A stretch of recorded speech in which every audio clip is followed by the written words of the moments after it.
Say hello, Internet. Hello, Internet. Hello, Internet. Alive in my face. They do exist. Not for long. No, it's just a figment of our imagination. She's in character. Our favorite in. You don't know. You don't know from there or not. It's just been a stuffed doll following you around with my face on it. Yeah, where were you during the riot that me and Jimena incited? I'll tell you what I know. Yeah. I mean, I was there. Oh.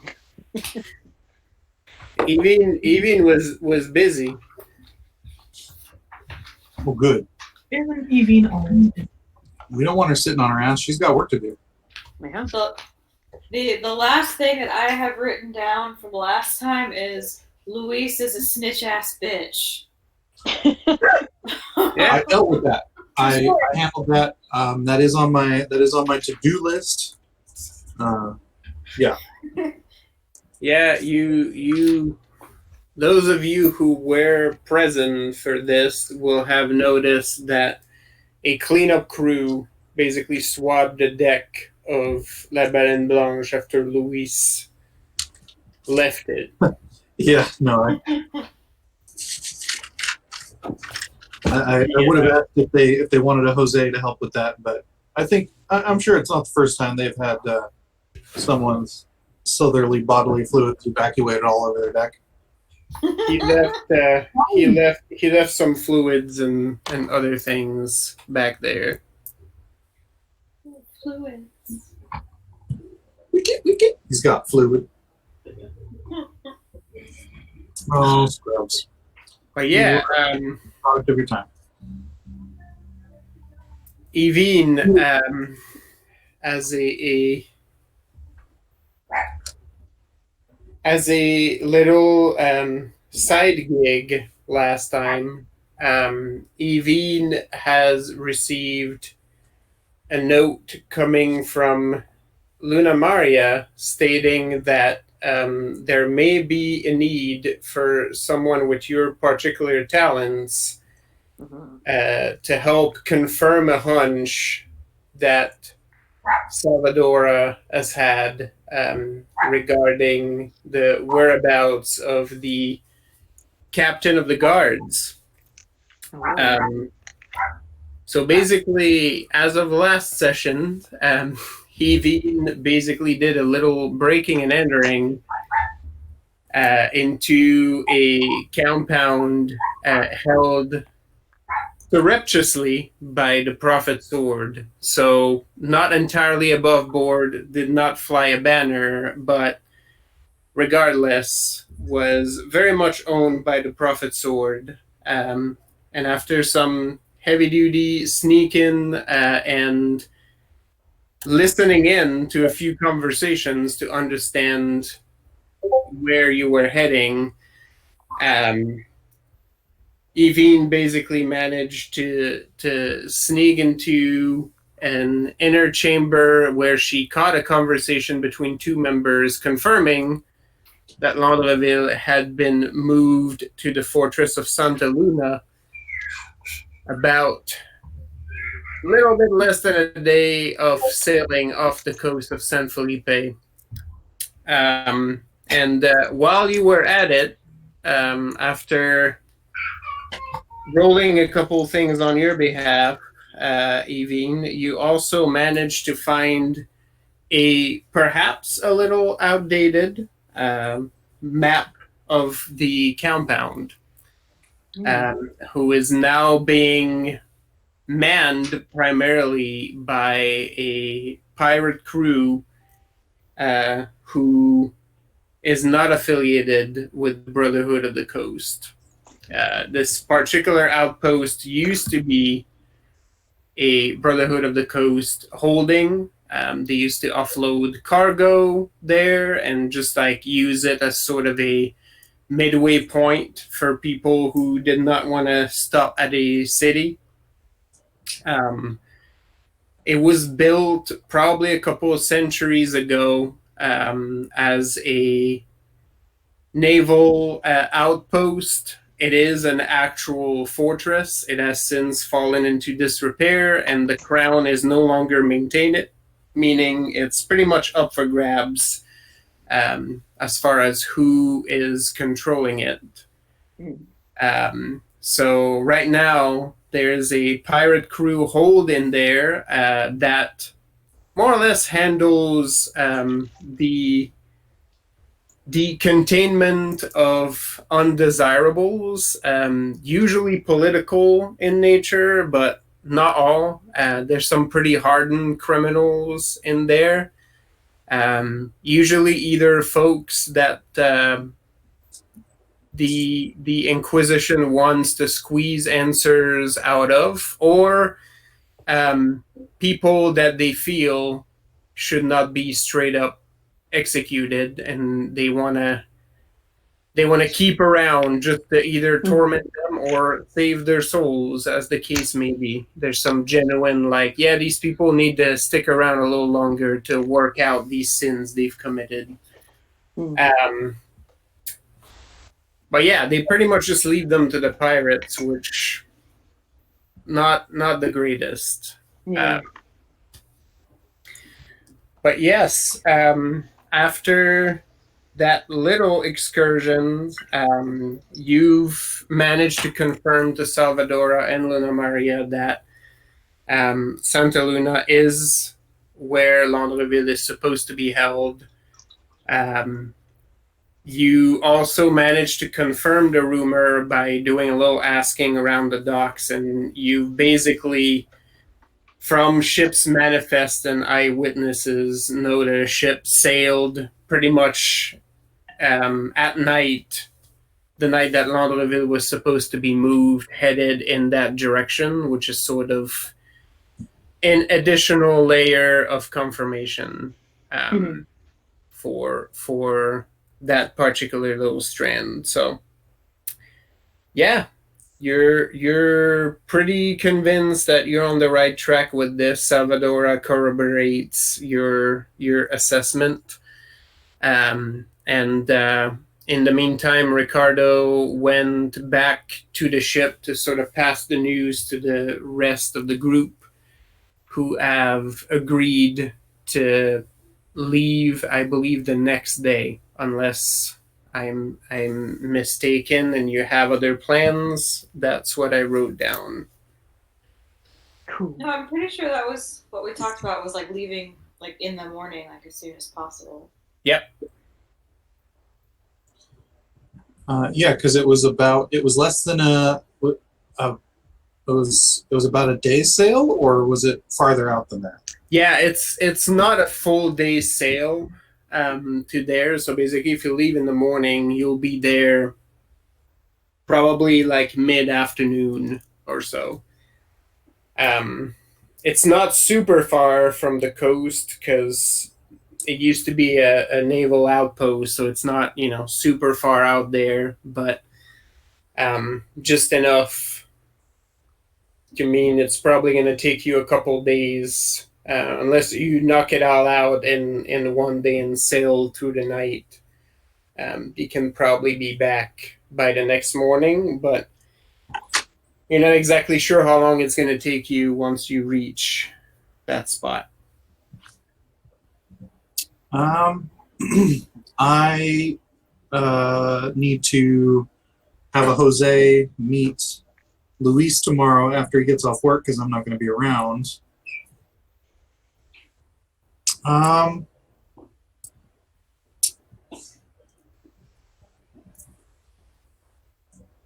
going to have the Jose check in on him and ask him to do a couple odd jobs for Mendez. Okay. Just to get him on the payroll, get a measure for him, and just a note: he's not to be trusted, but he can definitely he definitely needs to be reminded that I didn't forget about him. I'm not a liar. Sure. He needs. Yeah, like that. So, but yeah, other than that, I I'd probably just barge into my office and say that to, Palabra, or whatever I named him. And, Literally someone named Palabra.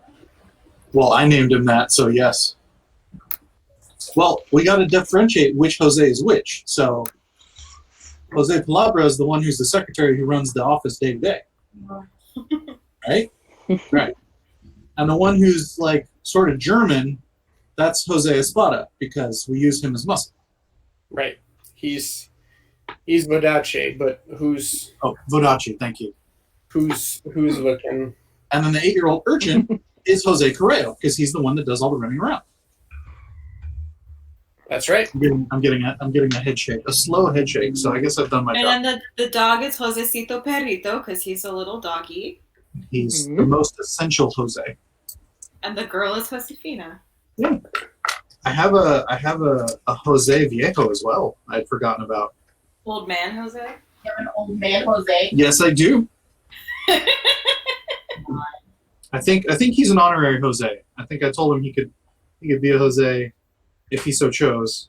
I forget who that one was exactly. But yeah, Gotta keep better track of our Jose. I got them all written down. I just might not necessarily know which ones they are. Which is which? Although the pseudonym, the surname, I guess, I'm not sure what to call it.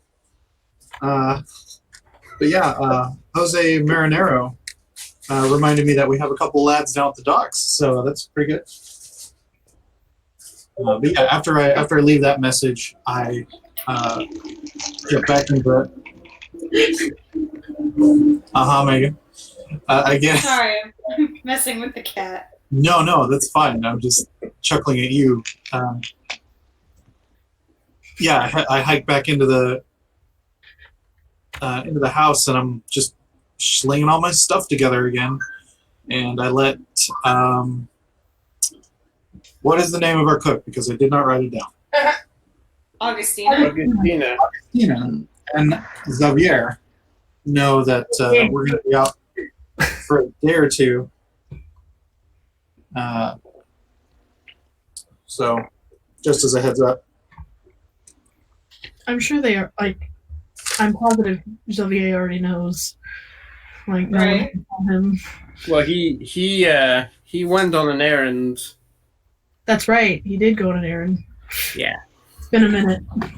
So it's he's still not around, but Augustina will take that message if you pass it along. Awesome. And then are you going to Luis's work after that? Is that the plan? Oh no! Well, I told Luis that I would talk to him the next day. Oh yeah, but gotcha. we're shipping out, so that's why I'm having a Jose go in my stead. That's right. That's right. Okay. I need food, so I'm gonna eat the last one for thing. Third, There's more eggs. Augustina the cook. I wrote it down this time, so I will forget it less often. Proud of you. Yeah, we'll see. I had new players in a new game that I'm starting be profusely apologetic for some of their behaviors, and I was like, "Yo, I dread the things that I used to do to my DMs. So y'all got a high bar. Don't ever get near it, or I won't DM you." So, all right, cool. Anyone else have any other shenanigans they want to get up to before we ship out? I'm guessing is what it sounds like. Zhenya talked to Mena about teaching her to read, specifically in Castille. She has to meet Ricardo for dinner, but otherwise Yep, that's right. And he Yeah. moved to And you Mena. don't know exactly where. No, I have no idea where, because she doesn't. She goes home. I mean, she just assumes, like, okay, that's access point. She can sniff them out. That's fun. Right. Yeah, actually, you basically once you leave La Baleine Blanche, Ricardo actually leads you off the gangplank and then basically tells the rest of the group, just with like a little salute, we're actually going to go this way. And as he's leading Genia, most of the rest of the group is sort of like, oh, yes. But Veronica does turn with the two of them and start to follow, after which Ricardo sort of turns to look at her, and she looks back at him, and they stay staring at each other in silence, just staring in each other's eyes for a second, and he's sort of like she just looks at him, and Genia, you're not sure. You're like, she's smarter than this, so you're not 100% sure if it's a... Well, that's the problem, is she's smarter than this, but Genia isn't, so she's just like, right. Okay. She's like, she might be turning the screws into him at this point. And he basically, like, after a while, like, just starts to shake his head, and he's like, Veronica, I have plans with your sister, if you please. And she sort of looks at him, and she's like, Time she's been dismissed. oh yeah, I know. I just wasn't sure if you were going to tell me. And he sort of looks at her like, just, all right.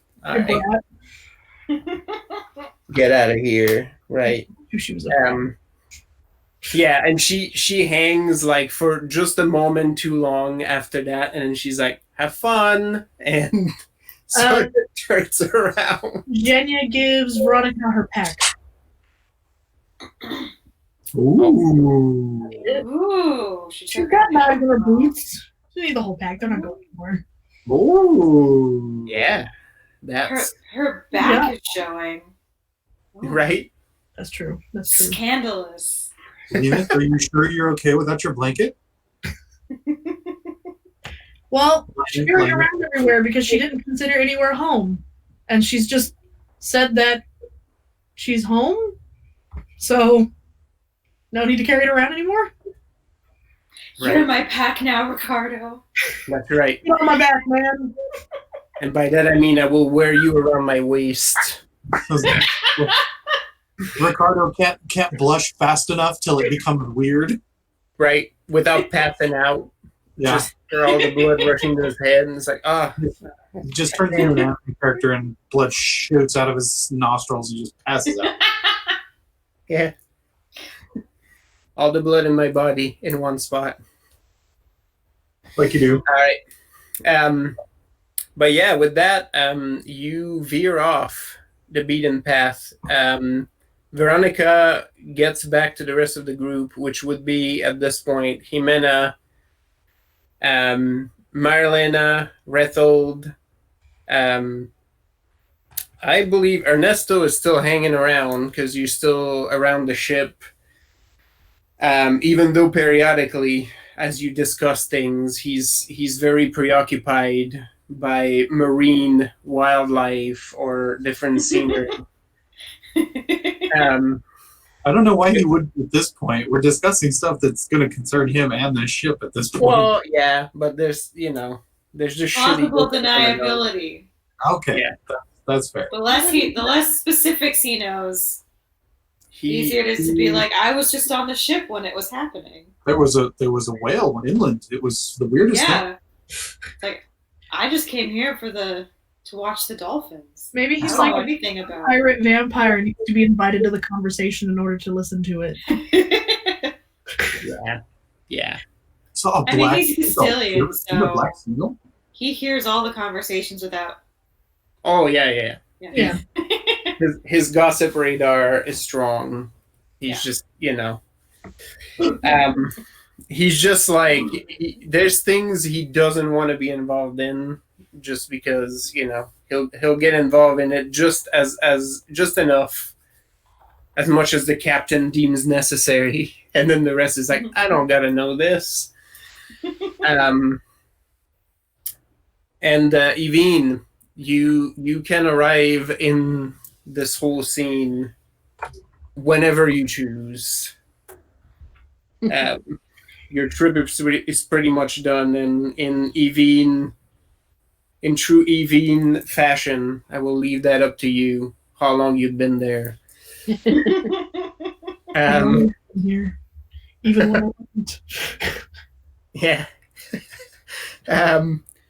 Veronica does walk back to the group, and she's sort of clutching her notebook in one arm and like has slung the pack, like she has it like with two fingers, like sort of over her shoulder.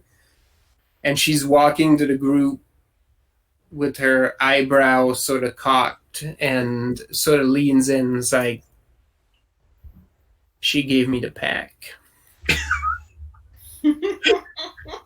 Y'all, she took off the pack. But then says nothing else.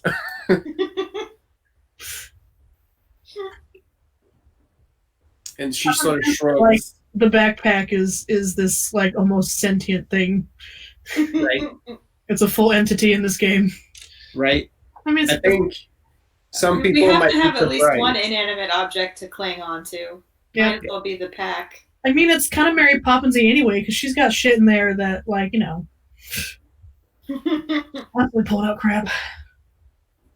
She, I'm sure at least a couple of people are like, I didn't know it came off.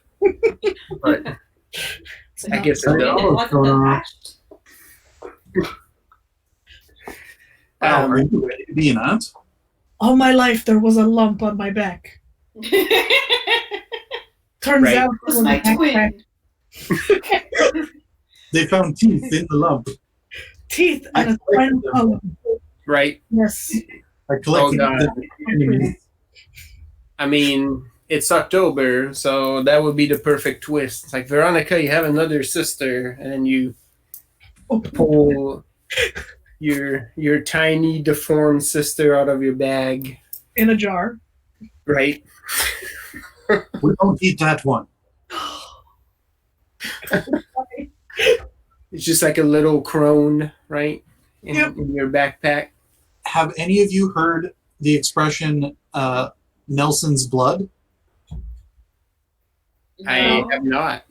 It's somewhat used in a lot of like nautical references to mean like rum or spirits, Oh. because supposedly at the Battle of Trafalgar, an admiral was shot by a French sniper, and to preserve him, they put him in a cask of rum Nice.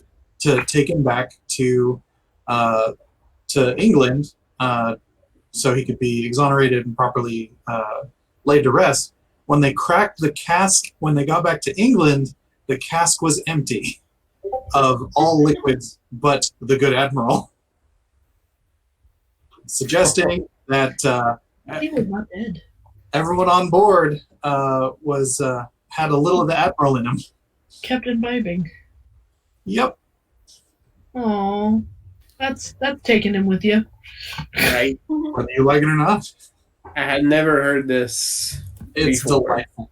It's like feeding your ashes to your ex. Only Or like that girl that put her grandma's ashes in the cookies she baked and then brought them to school and gave them to all her classmates. Why? rude. Why? Rude. She I got did that with suspended, Bug. and I'm like, no, that's metal as fuck. She should be commended for that. Only if they were like shitty to her grandma. Like, She wanted her grandma to live on in her classmates. No, You know, I'm pretty macabre as fuck, but that one. I mean, that's like little over the line. Yeah, I feel like that's like the period cookies where it's like you got to be consenting to what's going on with this thing. You know, everyone's got to be aware of what's happening. I made people eat bugs in this way for a science project. That was before snack restrictions, and the teacher thought it was hilarious, so I didn't get in trouble. But I passed out cookies for my science experiment, and then didn't turn my board around, and most people just started eating them. But the few people who like knew me were like, "What's wrong with these cookies?" What And did you do? I turned the board around, and the board said, "Edible insects." And My cricket meal, though. Yeah. yeah, it was just locust flour. Nothing whole. Delicious It wasn't the protein. whole bug. Yeah. That's like a whole thing now. Like a Madagascar roach with a chocolate chip on it. Just Yeah. real gnarly. Oh, All my. right. So yeah, we're on board. We're like Veronica. How do you feel about all this? How do I feel about what? That you might be an aunt soon? I don't know.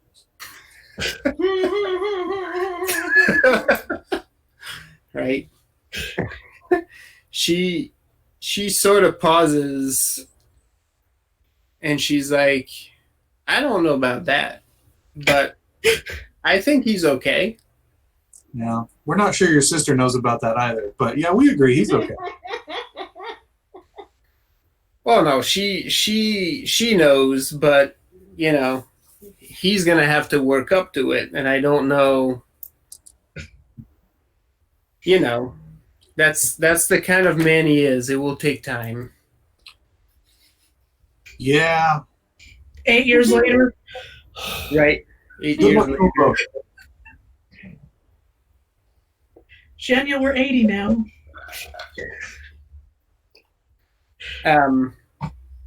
Yeah, Evine, feel free to step in at any second. Anyone seen Bean? The two things you have in your possession right now from your little side trip is you have a map of the compound. You also have a copy of the prisoner's registry for Santa Luna. I'm working on an image right now that is relevant. I'm almost done. Not that anyone online will be able to see it, but I'll send it to the Discord. That's okay. Apparently, Tony's going to start transcribing our Discord shenanigan. Was I? You're going to start taking our Discord shenanigans and putting them on Instagram? No, JC is going to start stealing the memes and putting them on Instagram so that I don't have to do an Instagram post every week. Although I thought today's was pretty good, so we'll see. Almost there. Well, I guess I could pipe in about having the map and such without this image. Oh, good. Oh, by the way, I've got this map. Ah! Yeah. God damn it, Evine. I'd put a bell on you if I thought it would make a difference. Oh, I'm already wearing several. They keep the Fae at bay. And that stupid ghost. I mean, nothing. Everything's fine. I happened across this map and a registry of prisoners. Huh? What? You know, I really hope you're on our side. After all this. That's the twist in the end. I'm It pretty was sure the whole time. you're right. directed by M. Night Shyamalan. What did we Oh, Well, hell yeah. So this means we're not just gonna barrel across up the plank. I mean, we probably still could, but at least now we have an idea of what's in there. That's right. Is anybody looking at this map at the registry right now, or are you gonna wait? Maybe. I'd like a look. I'd like a look. let me smell it. Let me touch it. I'll hand it over. Anybody looking at either of these pieces? Roll me a wits and scholarship, unless you want to sell me something else. No, I like rolling less dice on occasion. Let's do that. Yeah, periodically, this game is actually a game. And not just me telling bullshit stories in front of an audience. We enjoy that just as much. Let's see here. That's why we don't play games like this. I got 5. 5.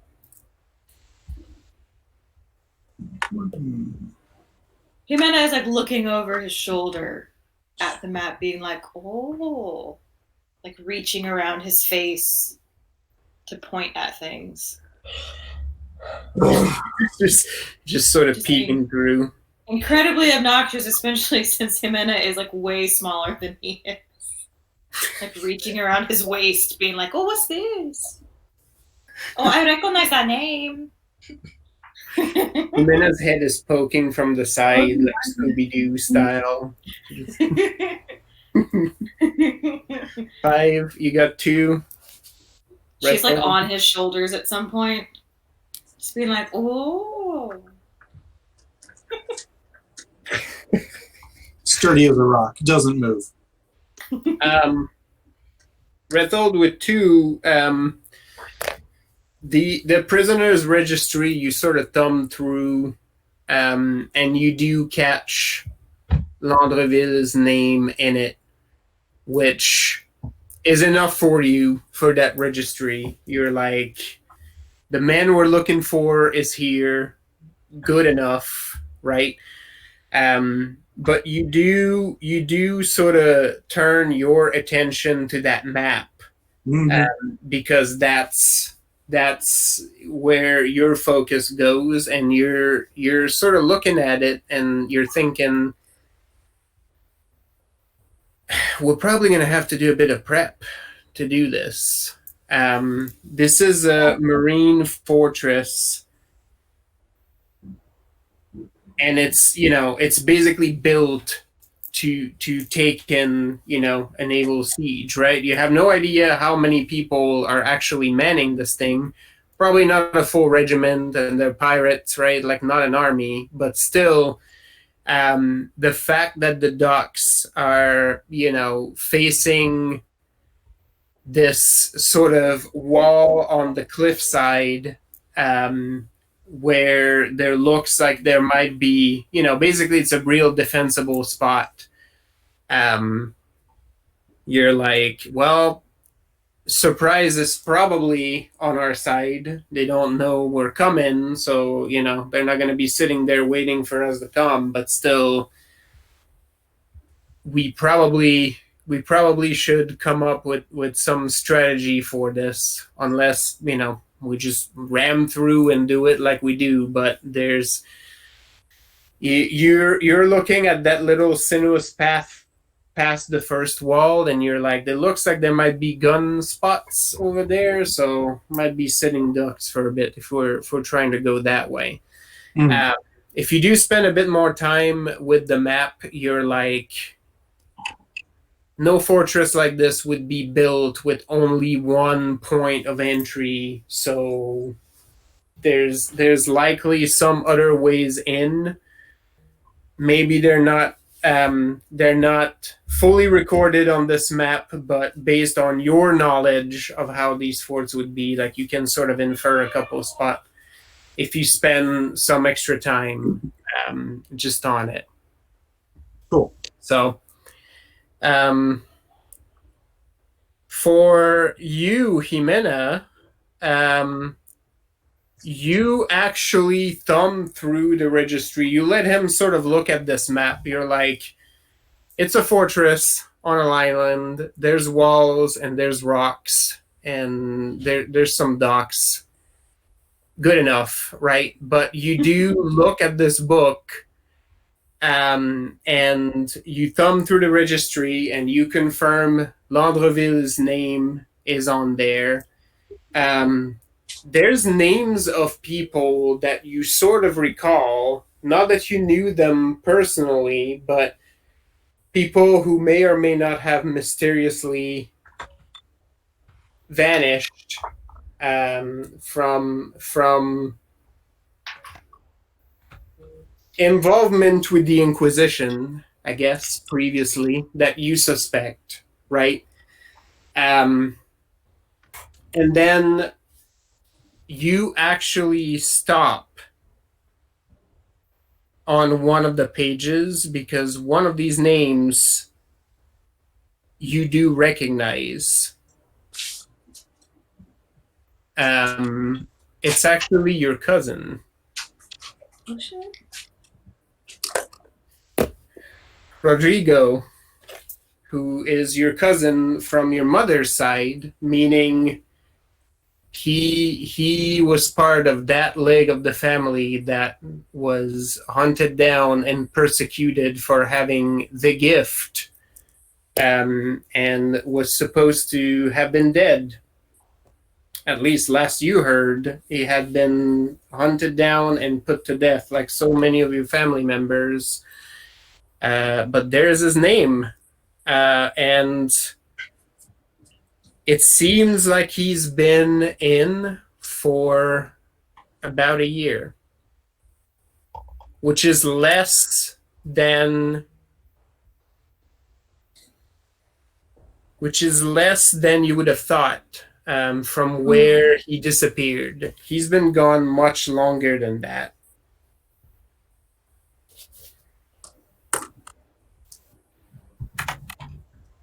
So either he was on the run for a while and got captured, or there's some uncharted history there, but there's no mistaking it. Mm-hmm. What was his name, John? Sorry, it cut out right when you Rodrigo. Sorry, our connection is actually hiccuping a lot right now. I'm gonna try to see if I can fix that.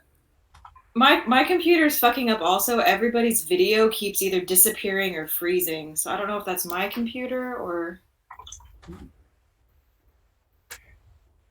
Mm-hmm. I'm going to try to... Is everybody else struggling to hear us? Like my connection keeps giving me the... It keeps giving me the red slow connection warning. I heard one hiccup. Otherwise, I'm getting everyone cleared, so... Okay. Same. All right. Amanda had a call, by the way. She'll return. BT dubs. Yeah. All right.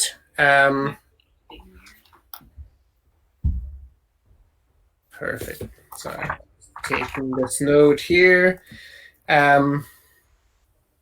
So yeah, Rethel, do you think that if you spend some time with this map, you can probably come up with a plan, or at least try to infer like some angles of approach? You can probably confer with some other people if you'd like to, just to get some extra insight on it. But you're pretty reasonably convinced that you can basically figure this piece out. I did just spend a bunch of XP on dots in warfare, so Good.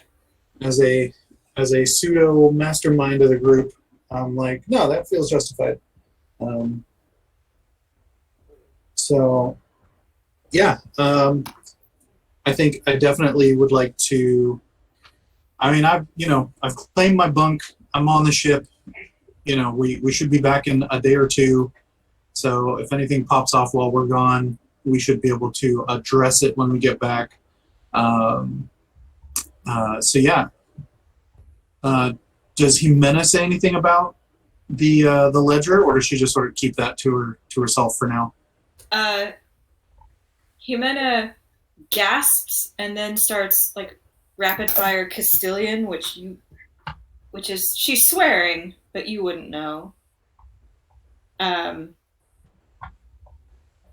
she's like, she doesn't say why specifically at first. She's just like, yeah, we need to go here. Definitely. I know we were already going to, but we super need to. Cool. Okay. Is there more? She's like, there's somebody in this building that is supposed to be dead, but apparently they're not dead, and they're there instead. So and I need to talk to them. Oh, okay. I thought you were going to need to kill them, but okay. No, that's even better. All no, right. I absolutely do not want to kill them, but I do want to speak to them. I'm very, very concerned. Aha.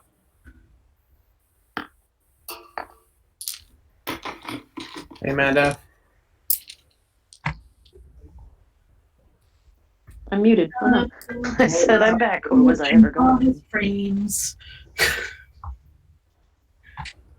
Apparently, Jimena has someone that they really, really need to talk to on this island. Mm. And I'm staring at the map trying to figure out the best point of ingress. Do you have much in the warfare stat or another stat that may be helpful for this? Warfare, not so much. Let me look.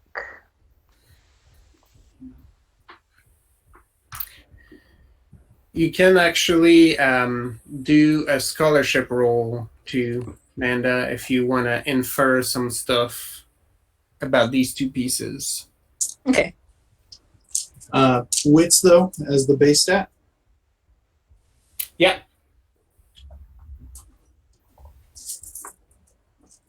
And 2. Where's that one? There. 2 and 3. All right. All right. So,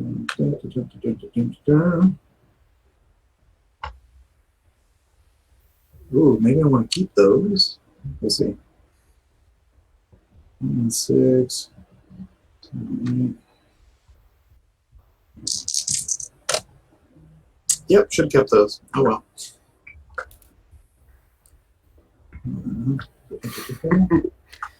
Is that warfare? Yeah. Yeah.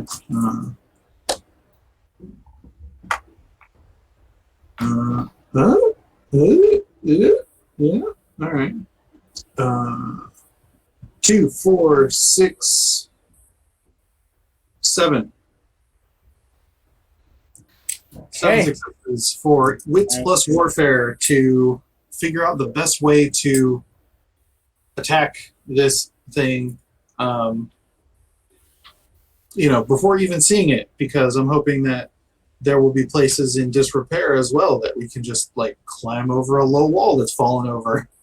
Absolutely. And you basically, with 7 successes, you look at this thing and you spend some time with it. You get familiar with it.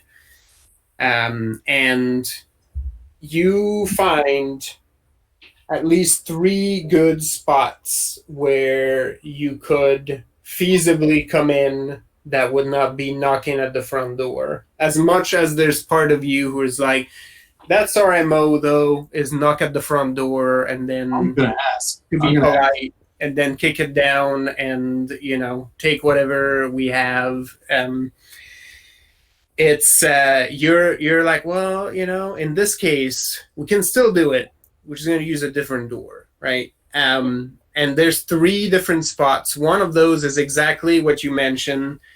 On the east side of the fortress, there is a wall that, according to this plan, seems to have been in disrepair. There probably were some rooms on that side of it, but it looks like instead there's some makeshift fortifications that were placed there, probably because whoever's operating it right now doesn't have the resources to do a full, proper restitution job on it. So they're basically like, yeah, we're not going to put anything of value close to that wall, and we're just gonna put some defenses up good enough, right?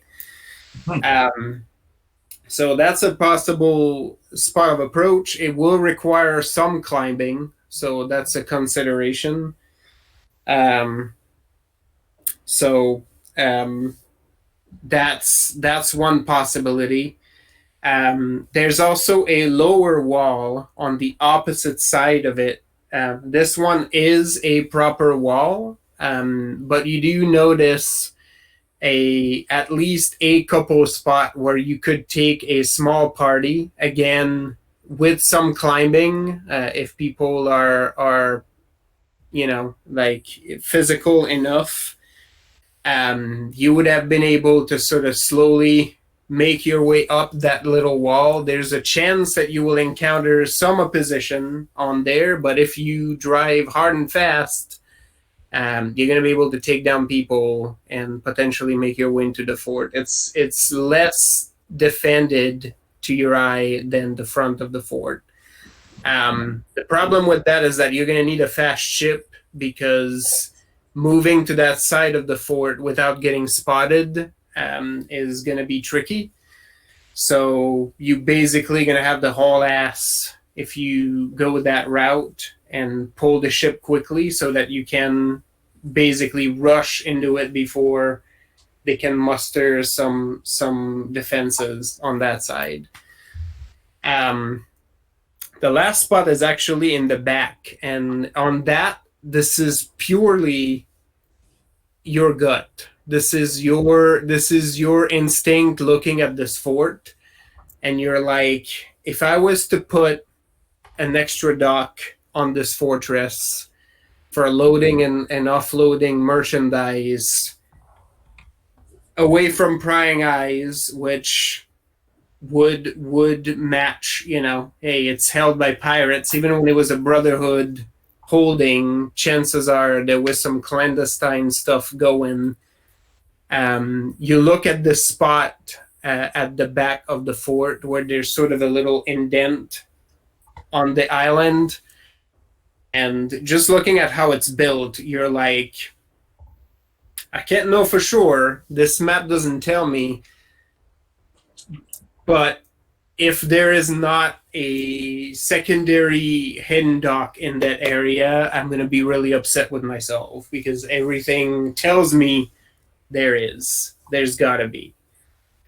Is there like a leeward side of this island back there where we might be able to anchor the Belle and Blanche so that we can come in on longboats? Yeah, that would actually work. Because we very much don't want to be announcing the ship's presence. We're going to want to take a long tack up and around. Perfect. Yeah, to your eye, this is probably the most stealthy way to approach. It would be a little bit harder to do that close to the collapsed wall, because that side of the island looks like it has a lot of rocky outcropping. Even with longboats, it seems like it will be a little tricky to navigate and not get spotted and not get bogged down. Whereas, like, if you stop a little bit further away, and sort of go the distance from there, you should be able to approach, especially if you wait under cover of night, which you're like, Yeah, we could potentially make our way there, be there mid-afternoon, and sort of go to camp. But if we wait just a little bit longer, sentries on the island will have lower visibility and will be much harder to spot. And it will be a perfect time to just launch. To your eye, once you get inside, you can probably do what you all normally do and get some success. Especially since you know which of the towers host prisoners. There's probably confiscated supplies as well, which you can study. If you want to liberate more than just people, you're going to have an opportunity to do that. And I hit them where they eat as well. Yeah. So I kind of float this idea to the rest of us, to the rest of the guys, that we sleep as soon as we sail, so that we're rested up for when we get to the other side of the island. And then once we're anchored on the far side of the island, we get some volunteers, I'm sure we'll have more than a few, to longboat us in to that alcove, and then just bum rush up in there, start tearing things apart. Was that Nessa? Bum rush. Get up in there.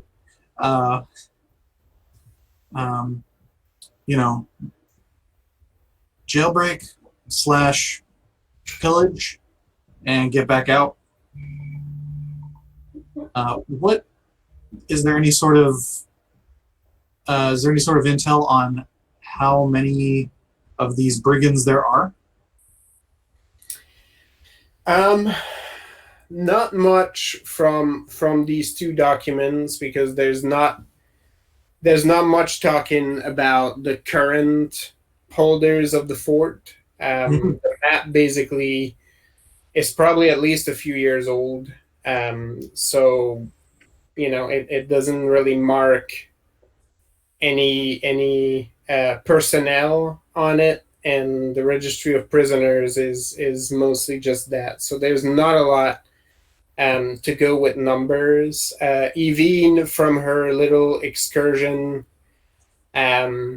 would basically be able to tell you that there might be as many as 100 men and women on that island as part of that crew, plus every prisoner registered in this book.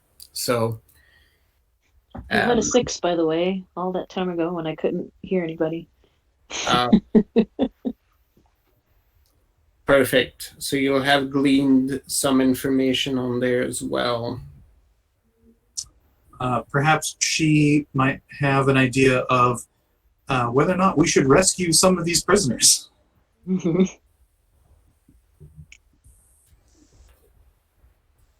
Give me one quick second.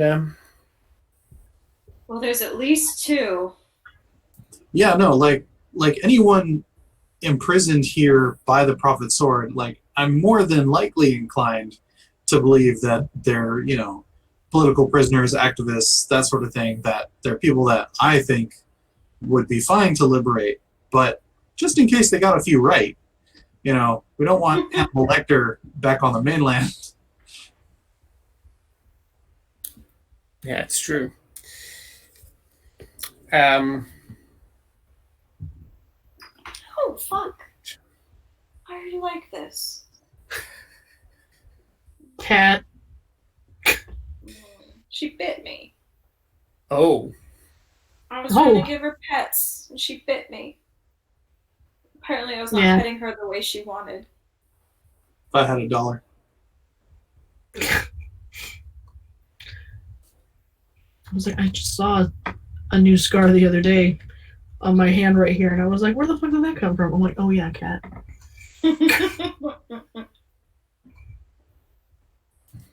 All right.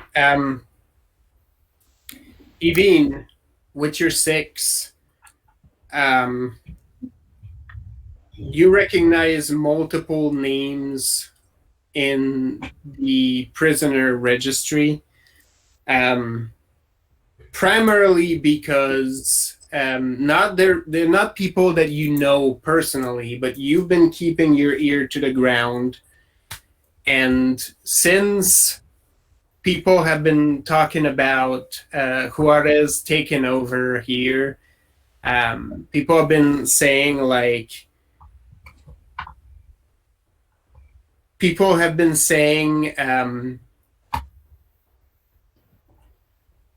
even though there's no overt action by the Prophet Sword or by the Inquisition,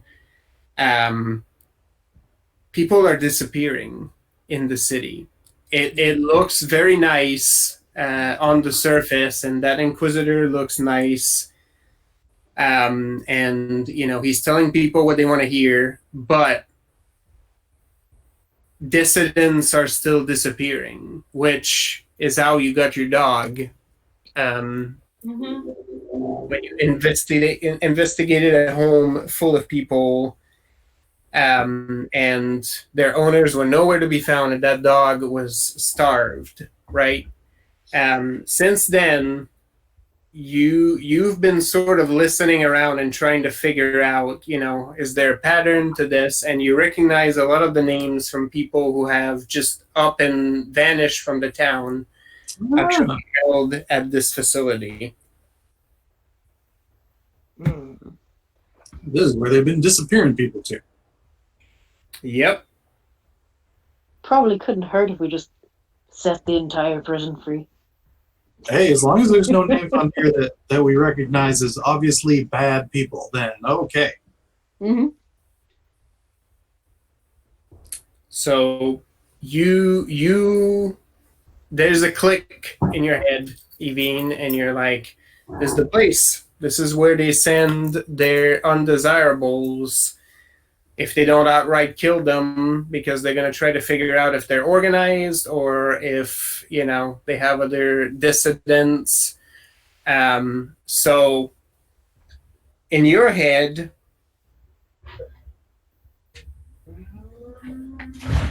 if you brought some of these people back, that would actually cause public opinion to shift a little bit, because right now there's next to no voice of dissent, and there's a shit ton of them on that island. Man, if we'd only kept contact with that slave ship, we could just roll up on this thing and lay siege to it. Like, that sounds boss. Oh, yeah. Just double broadsides on this thing. Go full Pirates of the Caribbean on it. Oh well. Everything's fine. Hey, you can actually check on that, because they were supposed to come out here at some point in time. So. Yeah.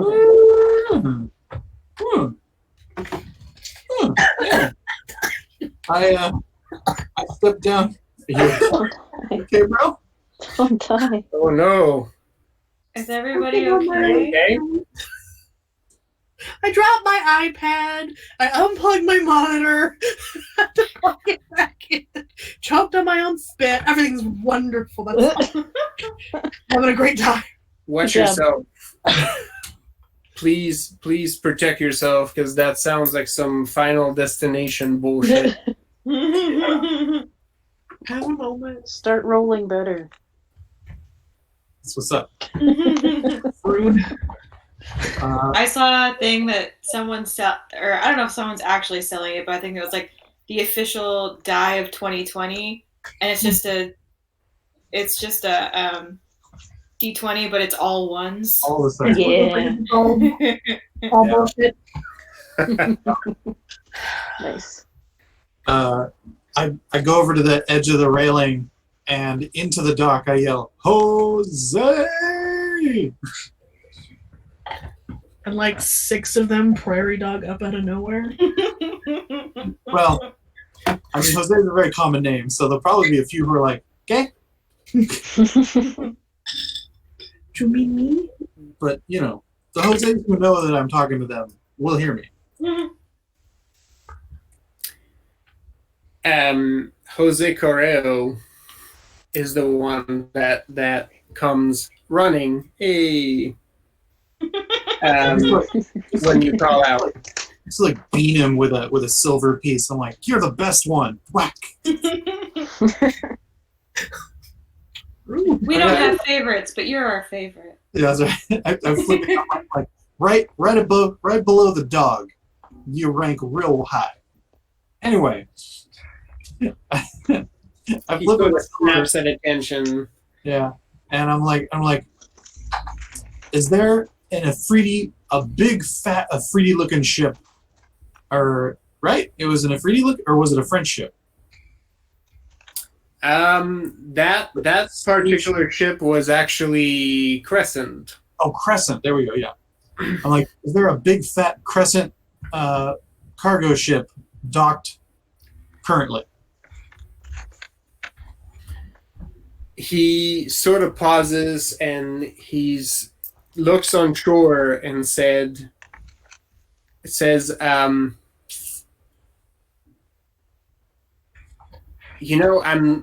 not entirely sure. If you give me the details, I can find out. Why are you not walking? Why are we still walking? Why go?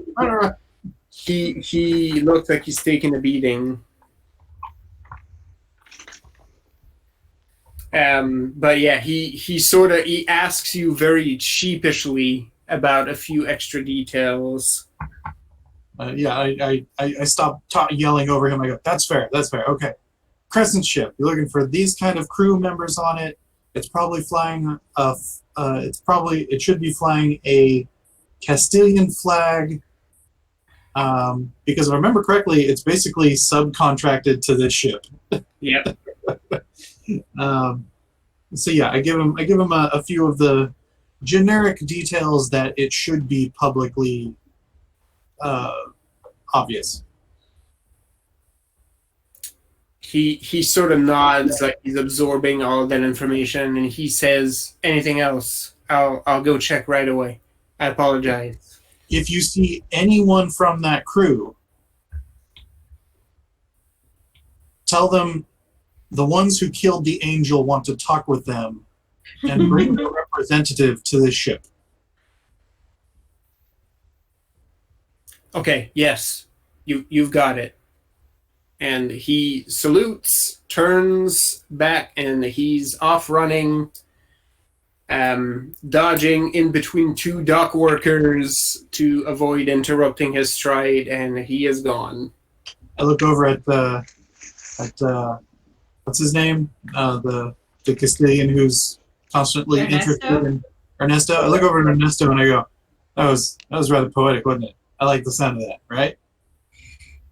Ernesto is like, no, yeah, that beautiful. The smoke of the cigarillo just billowing. You know, someone should write these down. Like, it was ridiculous. Do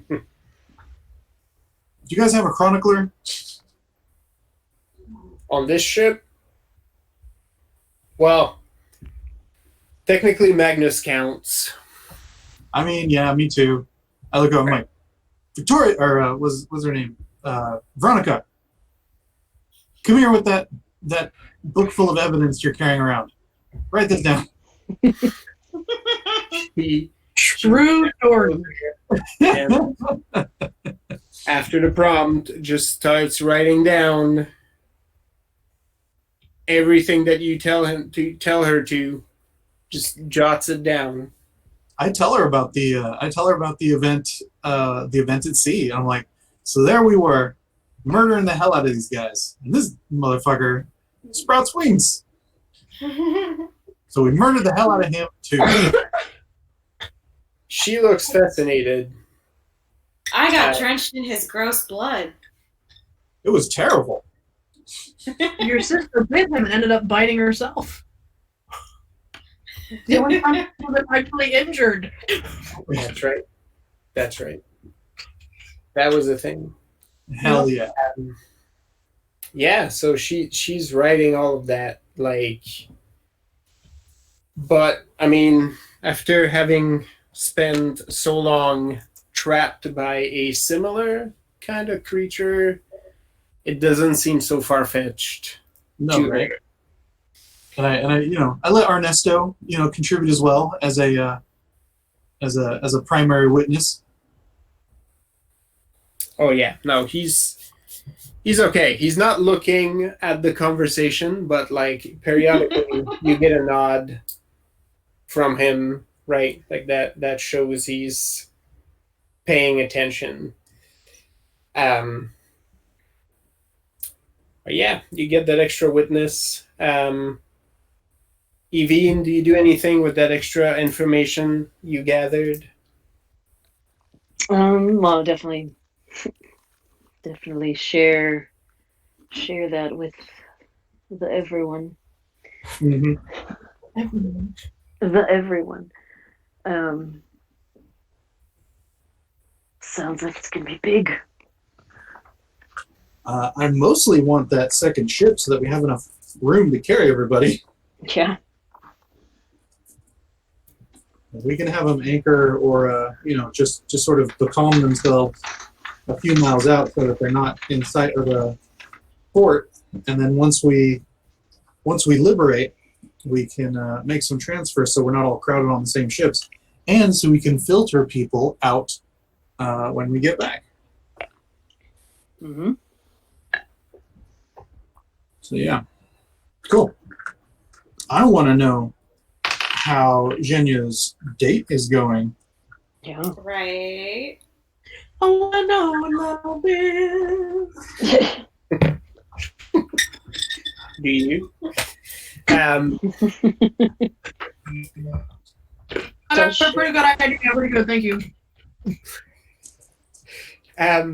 Ricardo basically breaks off from the group, and you go on a little stroll through basically the dock area, leading to basically going up a sort of hilly part of town that you're not usually around. It's sort of, you're either in Docktown because it's close to where your house is, or you're near Salvadora's Holdings, which is in the more upscale part of town. And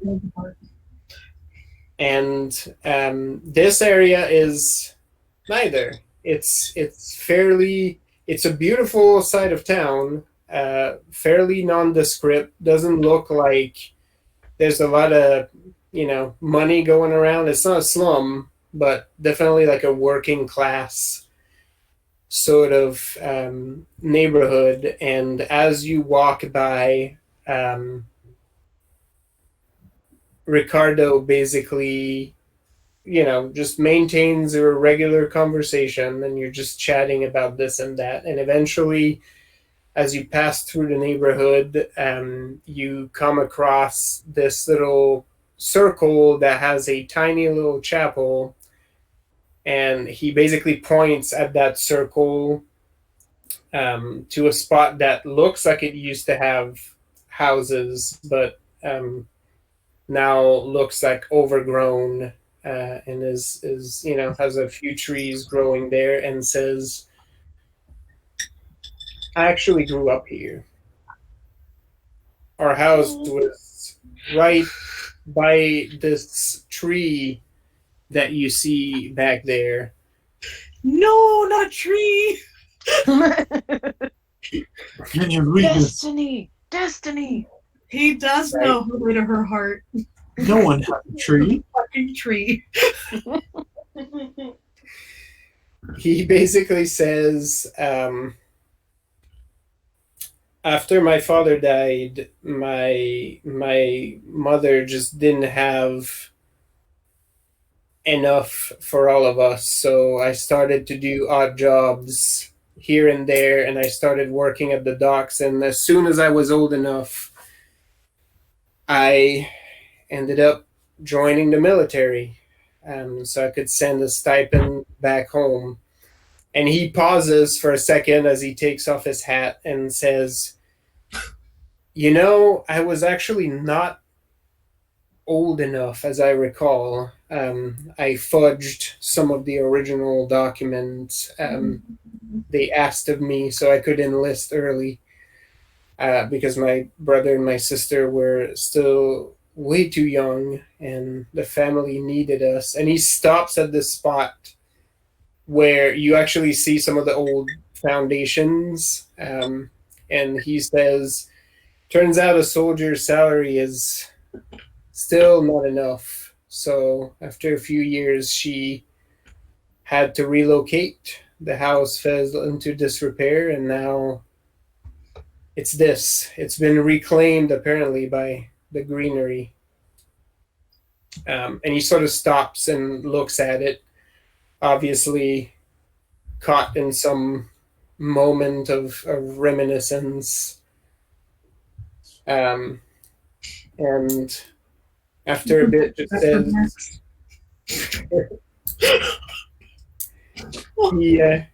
he just points a little bit around and he's like, yeah, I grew up around here, like playing on this cobblestone with some of my friends, and we used to go to church at that little chapel, which is a little wood number that looks quite old. And said there were more people around back then, but it seems times got hard, and then the war started, and that didn't make it any better. So, and he sort of pauses and sighs and puts his hat back on. And he's like, well, I apologize. I did not mean to make this sad, but I thought you should see it. She's just sort of taking in the scenery and goes, why do you think your memories are sad? Well, I don't know. Some of these memories were quite happy. I remember good times here, but some of them were tough. After my father passed, I don't know. I just remember my mother struggling to keep it together, and it spurred something in me to try to do better, but it seems like it was never enough. So I guess not so much sad as regret. I think that's the right word. Sometimes I wish some of these things might have played differently. I know it's useless. But sometimes I do. She frowns and she kneels down and buries her hand into the dirt and clears away a bunch of the overgrowth and says, let's rebuild it. It's enough now. He stops for a moment and sort of looks at it, like at the foundations. It's all still here. And you sort of you catch him. He becomes very quiet, and he sort of looks at it, and after a very long pause says, I've been so caught up on thinking about how this was a lost piece of history that I never really considered a thought that we could build something new here. But you're right. We could. Mm-hmm. And he sort of approaches the ruins like he's looking at them differently right now, just dusting a piece of rock here and an old piece of wood there, and he's sort of looking at the whole thing like he's imagining it now. Mm-hmm. He's imagining the house, and he's imagining, like, we could put this here and we could put this there, and you see his eyes sort of rise past the old foundations, as if he's seeing a roof up there, and he's like, Yes. No. Yes. That is a great idea.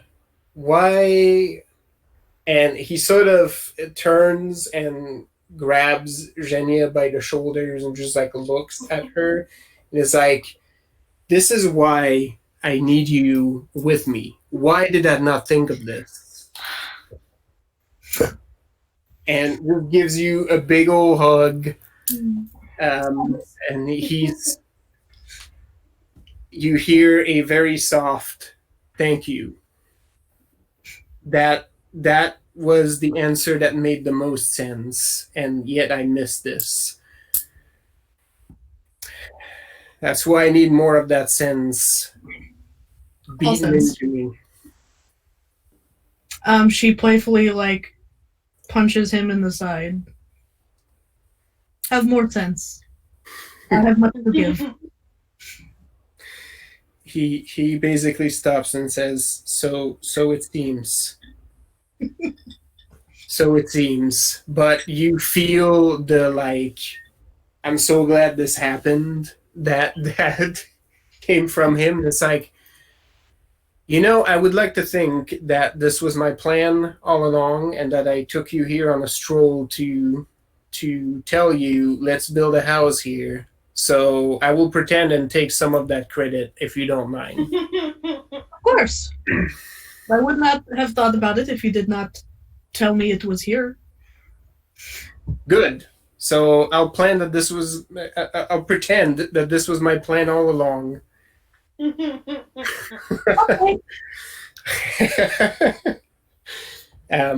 But he sort of looks at it and says,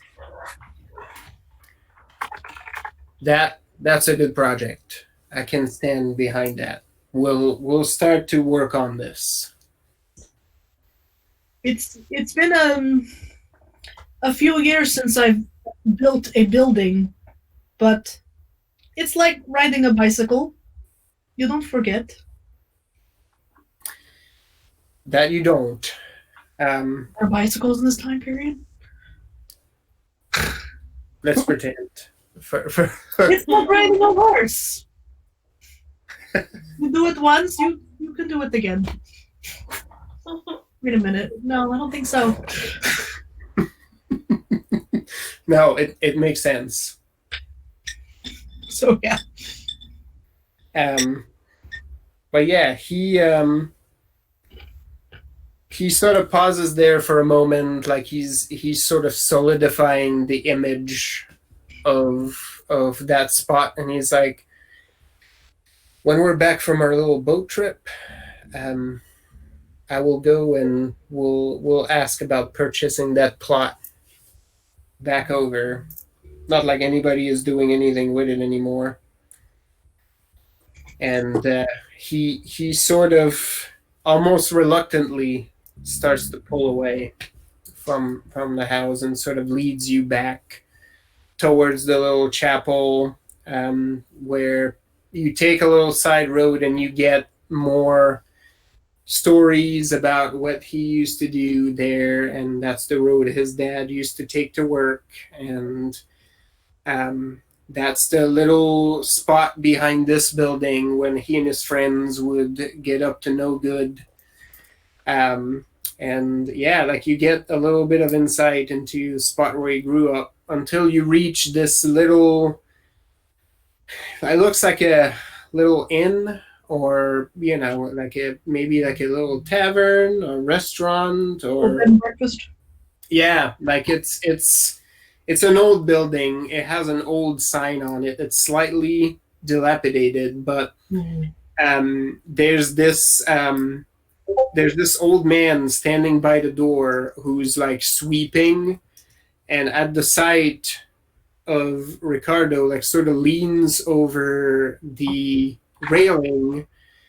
He looks a little bit like a old turtle. He has a slight overbite, tiny little spectacles over like a big old chonker of a nose. But the moment his eyes stop on Ricardo, he drops that broom and sort of hobbles down those steps, and in Castilian just says like a million word a minute to him, and just gives him a big old bear hug. And they're chatting and laughing for a little bit until the old man calms down. I have to move the cat, but I can still hear you. Yeah. He sort of when there's a pause in the conversation, he sort of indicates and gestures towards Jenya, as if he's trying to find the right spot to introduce it. And as he's trying to do that, he's answering more questions. He's like, "Yeah, I'm fine. I'm not with the military anymore. My commission has dropped. I'm not involved with that. I have other things going on. By the way, but the old man is just like asking. It's like, no, she's fine. She lives in the capital. She's okay. She's married. Everything is fine. She has 2 kids now. Yes, I will tell her to come visit." And finally, he just breaks and starts saying, "Roberto, this is my fiance, Jenya." And the old man just stops talking, just like immediately. The flow of questions just stops like a tap that just got shut off, and like he turns his little eyes towards Jenya and just like starts approaching and talks to Jenya in Castilian, Which she understands, so that's fine. Yeah, he's just like, "Dear Lord, look at this. I never thought I would see the day. I am so honored to meet you. This is a good boy here, and you're a very beautiful girl. I am so over." And he starts tearing up, like as he's talking. Big hearty Lutheran laughs. And he turns towards Ricardo and he's like, you're incorrigible. You should have told me. I would have prepared. Now we're going to have to make do. This is you're really not putting me on my best foot here. And he steps back and he says, "Your usual spot will be ready in a second." And he scurries inside that little place. And Ricardo says, "Roberto is a friend of my father's. He helped us a lot when we were growing up, and especially after he passed. He was a very good friend. Both him and his wife were friends of my mother's. And after his wife passed away, I struck a friendship with him, so to speak. So we used to sit out here, shoot the breeze. I made it a point every time I visited home to come and visit him. And I have a little spot at the back of the inn facing the sea. That's my favorite place to come and eat when I am back in town. I thought I would bring you here." That is wonderful, but what is shoot the breeze? Oh, well, we would sit and talk about this and that, and, mostly about inconsequential things and, little things here and there.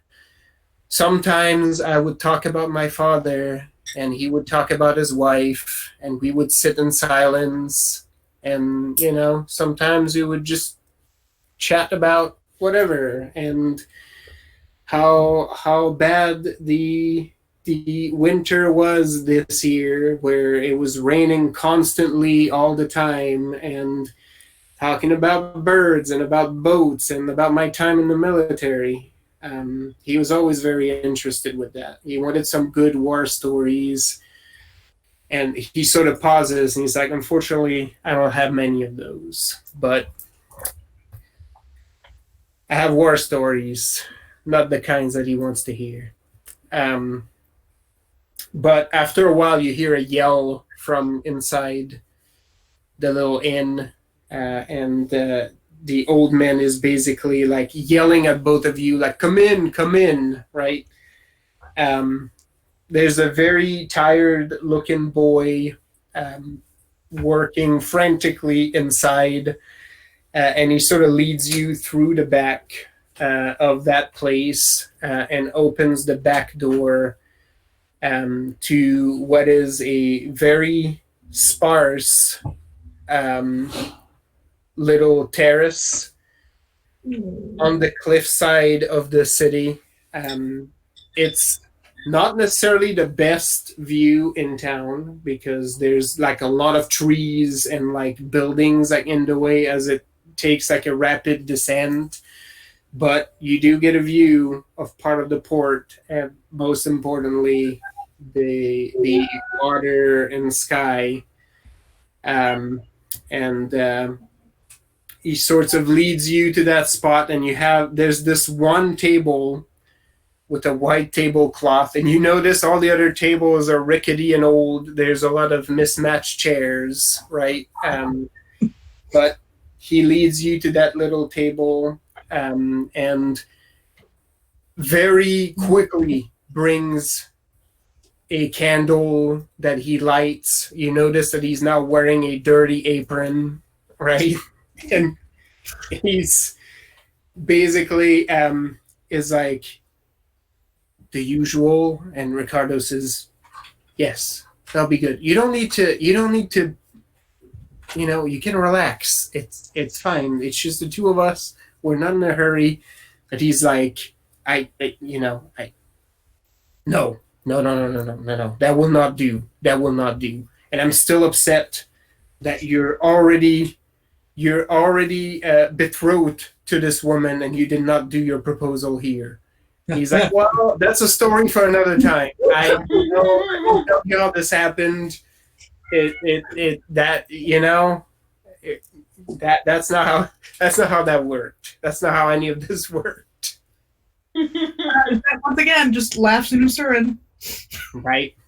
Laughs in Usurin. Look at this man. You get the brackets. Wow. But yeah, Ricardo basically like leans into this chair and it lets out a nice long creak, right? Like just the wood just, really settling in. And he sort of looks at the water and it's like, yeah, this was the spot for years. I sometimes just sat here alone when Roberto was busy and there was a lot of customers. Eventually there were less and less. Not too many now, but I think he just keeps the business running more out of stubbornness and to fight his own boredom than to make actual money. And after a little while, Isaka, after a little while, you get brought some wine and 2 bowls of what looks like basically like soup full of, all sorts of like fish and shellfish, just right out. Leave it there for it. In a sort of creamy broth, right? Like he just brings that with a basket of bread, just hand-woven little wicker basket, right? And he sort of leans over and he's like, if you need anything,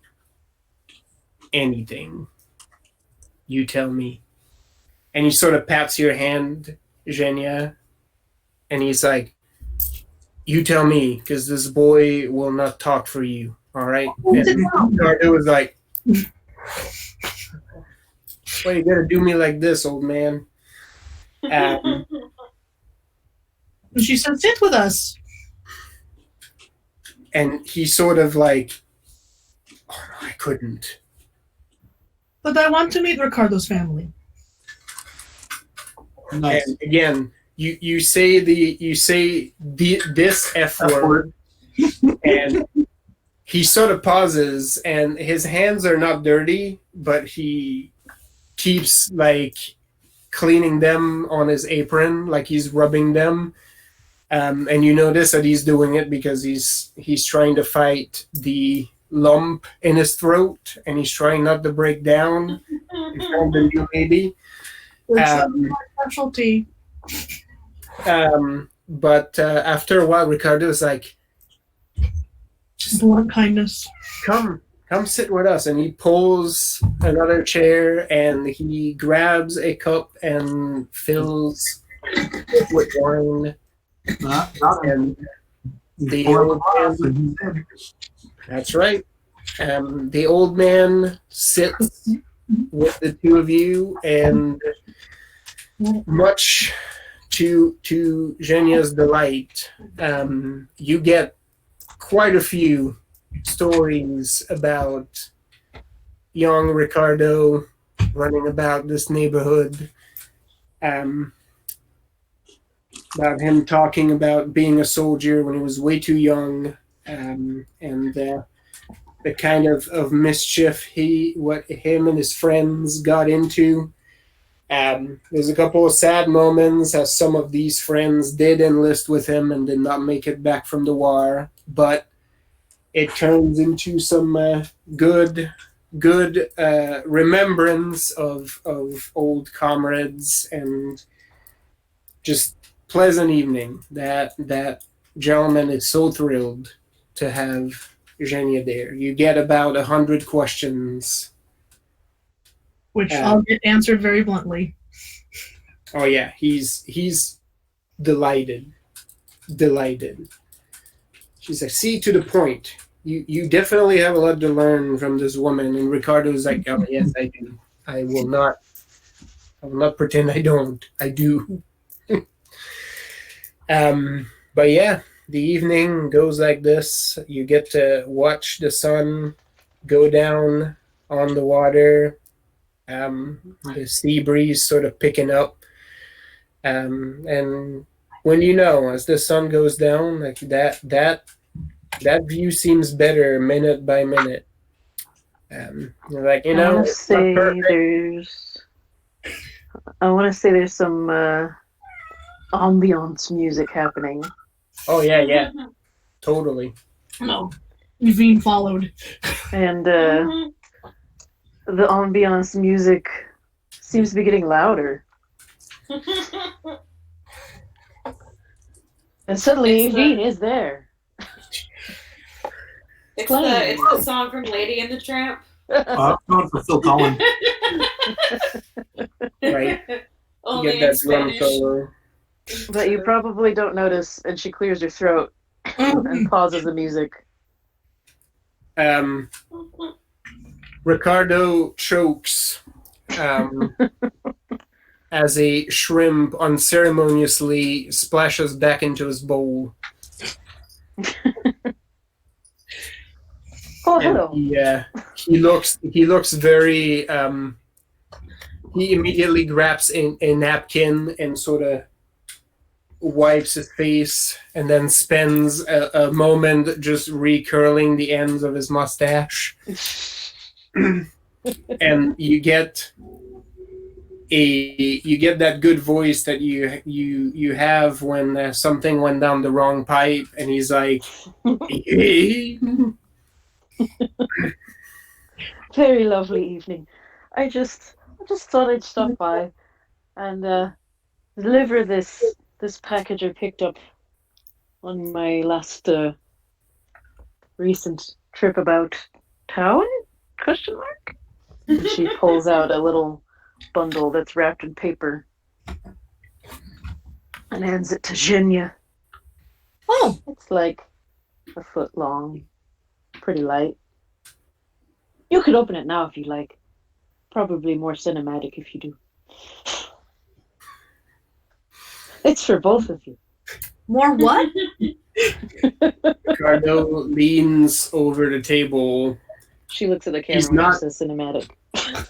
He's not telling Jenya to open it, but his body language says it for him as he's, his hands sort of joined together and he's sort of leaning over the table. Okay, and opens it.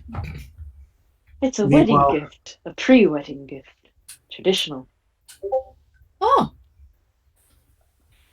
And you open it, and it's the image I just sent, oh, and Oh, it's it Oh, is a carved wooden spoon with a tree in it, Oh, and some of it is dyed green, and then not pictured here. On the top, it's got like some braided ribbons that are green and brown, which are their favorite colors that Veen had cryptically asked in previous episodes. oh, where's spoon? So this is a traditional Inish wedding gift. Spoon to represent the plentiful sustenance that you will give each other in many ways, and the tree is, well, it's for you, but also for fertility. Rude. Ricardo leans a little bit further to the table, but does not mention anything. There's a slight smile in the corner of his mouth. The old man, Evine, He wonders at the musician he hired that he didn't remember hiring. right? She's like in uniform somehow of the, looks like she works there.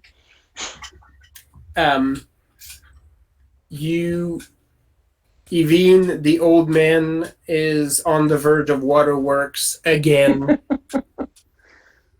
Poor old man. He's sort of leaning back and he's slowly shifting. He's like shaking his head. Ricardo is just like looks at him and he's like, "Pull it together, old man. Like how many times is this going to get you?" I Y'all think are like somebody reaches back, like she's gonna pick something out of her pack, and then like pats around for a minute and goes, "Oh yeah."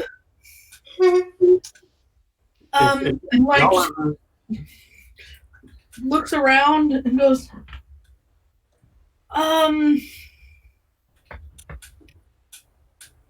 thank you. And tries to figure out what she's gonna do with it. Ricardo basically pauses for a moment and says, "Thank you, Evine. We will feature it prominently when our new home is complete." Most excellent. And again, he sort of leans back into his seat and doesn't look in that direction and sort of points at Roberto and says, "Yes, you've heard right, old man," and just bite back the tears, get used to seeing us around here. I'm not having this conversation with you again. Heaven forbid that any of you tell the rest of us about this place, because we're going to turn it into the hottest spot. I was like, is it just going to become our neighborhood? You're all going to build houses in that spot? Yeah. Augustina isn't going to want to walk all the way from the fucking Podunk district, so she's got to relocate.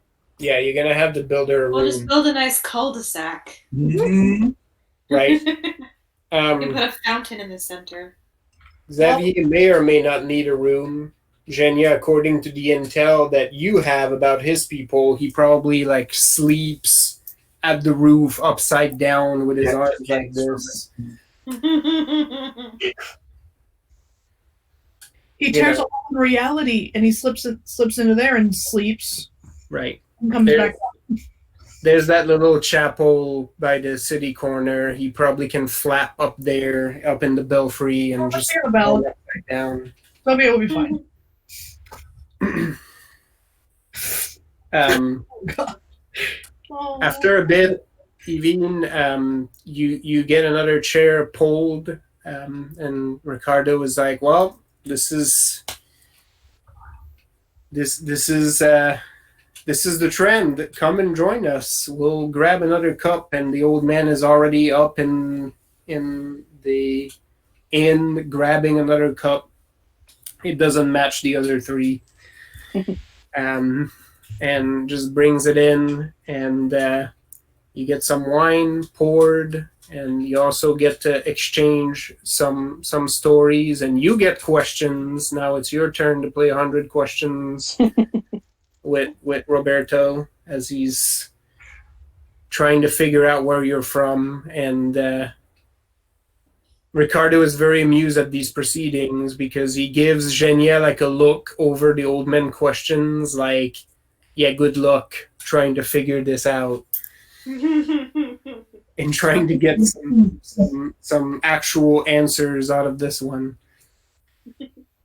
I be what I be. And that is all. Cat out of his first fur ever gave anyone a straight answer. I mean, yeah, that's Evine.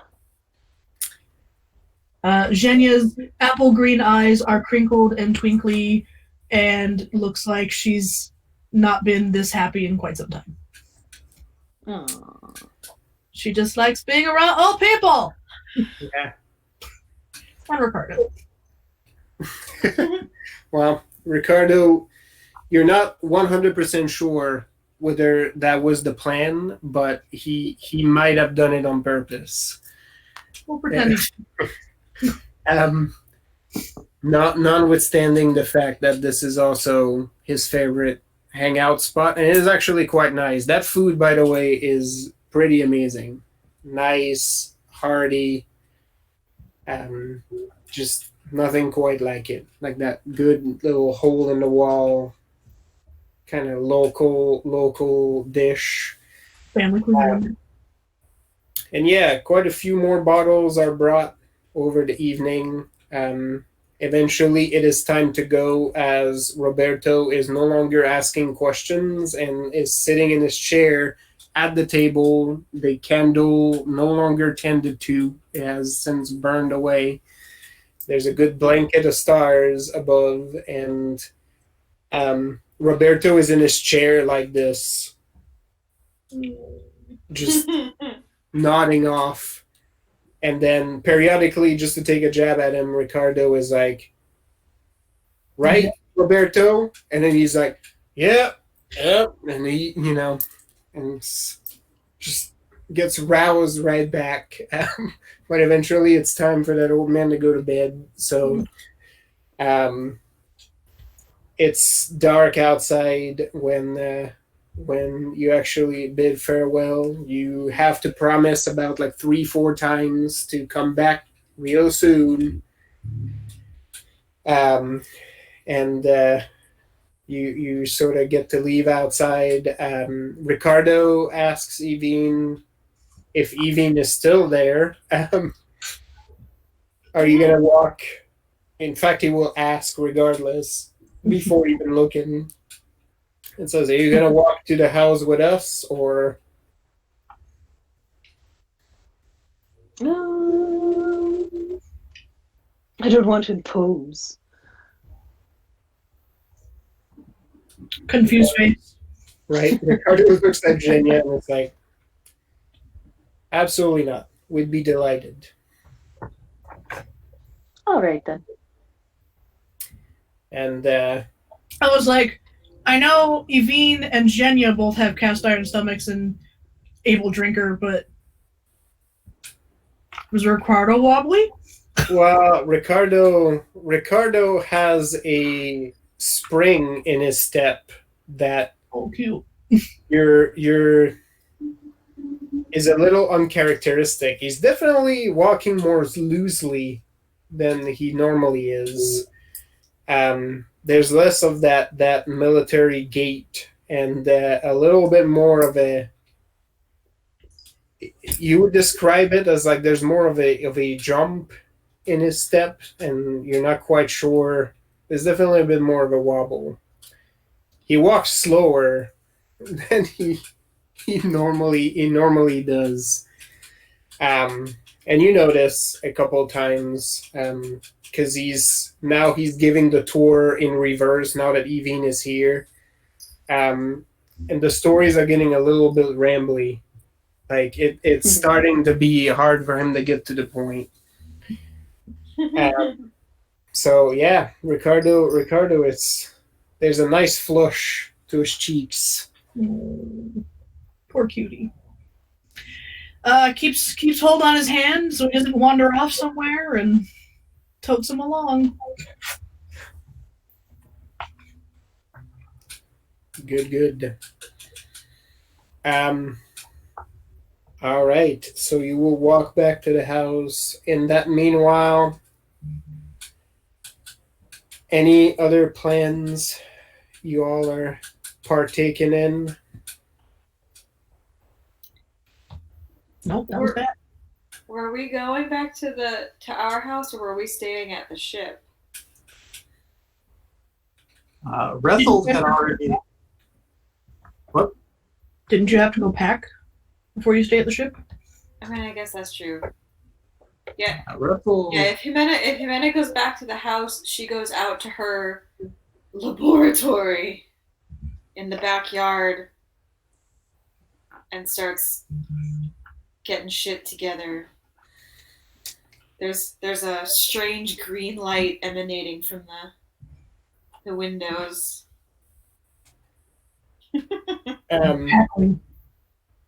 Marilena has also broken off at that point to go give some instructions at the shop, and then go back to the house to prep a pack. True to form, she is planning to go to bed early. She did ask after Rethold talked about the sort of military situation. She did ask her Ison bros to accompany on this trip just to be some extra muscle. One of them is still bandaged up as they roll up to the ship, but seems to be hale and on his way to recovery. And Oscar reassures that Emil may look a little banged up, but he's able to pull his own weight and is back to training already. So they will be ready to accompany. During the evening, right before the sunset, Jose Correo comes back to the ship, accompanied by a very familiar older man, who, if Rethold you're around, you would immediately recognize as the elder who was sort of chosen to captain this ship of now free people. Is sort of the scholar of the group, but at your site and the site of La Baleine Blanche, looks very elated. Everybody. Even Ernesto goes down the gangplank to exchange a very hearty handshake with the man and pats him on the shoulder, and he's like, "Oh, you look very healthy. It's the sea air. I find that a man can cultivate multiple vices, and when you get your dose of sea air, it just expels all the bad from your body. It does wonders." The old man seems a little unsure at that, but is happy to say that their new life has taken well for many of them, and in fact, While they have lost some of their people who've decided to stay in the city, quite a few have taken an interest in sailing and continuing to move around and see more of the world now that they're free. Well, on that topic, Ernesto, isn't that a fascinating bird? And Ernesto is like, which bit? Yes. Look at this albatross. And he sort of walks up to the gangplank and basically calls to the ship's pilot, Emilia, and he's like, Emilia, have you ever seen a wingspan like this? Look. And they're both sort of moving in the distance on the other side of the ship. And I do that conspiratorial hunch with our friend as we walk down to the end of the dock. Rethold, you get a very hearty handshake from this old man. Oh no, there's a hug. If there's even the hint of a hug, it's happening. Oh yeah. Well, he goes for the hand, and the moment you go for the hug, you get the hug back. Little lift. Yeah, it's good. He's basically like, good to see you, well, my friend. You as well. You agreed. You look incredibly healthy, and I hope the crew is half as hearty as you appear, because I would ask to hire you for a less than legal operation. He sort of pauses for a second. He's like, I would have to hear details about the legality of this operation, but I can tell you this. If this is something you need help with, you need not hire us. We will help you for free. Yes. As much as I love free labor. No. It's though the legality is in question, the righteousness is undoubted. There are individuals being detained against their will for merely having opinions, and I know this is near and dear to your heart. And once I realized that you should be near at hand, I thought that this would absolutely be something of interest. He pauses for a moment, and he says, if what you're asking is whether we will help you free some thinkers who have been imprisoned for their opinions, then the answer is yes. I thought so. So there's an island. And I give him kind of the basic rundown of what we're looking to do. And I'm like, if any of your lads want to lend an arm, we'll gladly take them in longboats as part of the extraction party. We're hoping to make this swift and decisive, but do I recall how many gun the Crescent ship was when we left it? Did they pick any up since leaving? So that particular ship was actually fairly heavily fortified. You recall at least 10 guns on board. And to your knowledge, unless they've offloaded any of them, all of them are still on there and operational. I would ask as much. I'm like, are you still outfitted with the same armament? Have you added? I don't recall if there's room to add on. We haven't had much of a chance to add onto it, but we did maintain the current armament for safety precautions. we may need to go and gather some extra supply to get everything shipshape if we're to set sail quickly. As soon as he says that, I turn around and I go, Jose! Jose Carrillo is right there, and his entire body straightens as if he's an exclamation point. Yeah. And I go, this young man. I say to our what's his name? Was it? I'll write it down this time too. This gentleman, I had him, and Is he Crescent or is he a Free? he's Crescent. Yeah. All right, we'll go with the Crescent Captain for now, until we find that name again.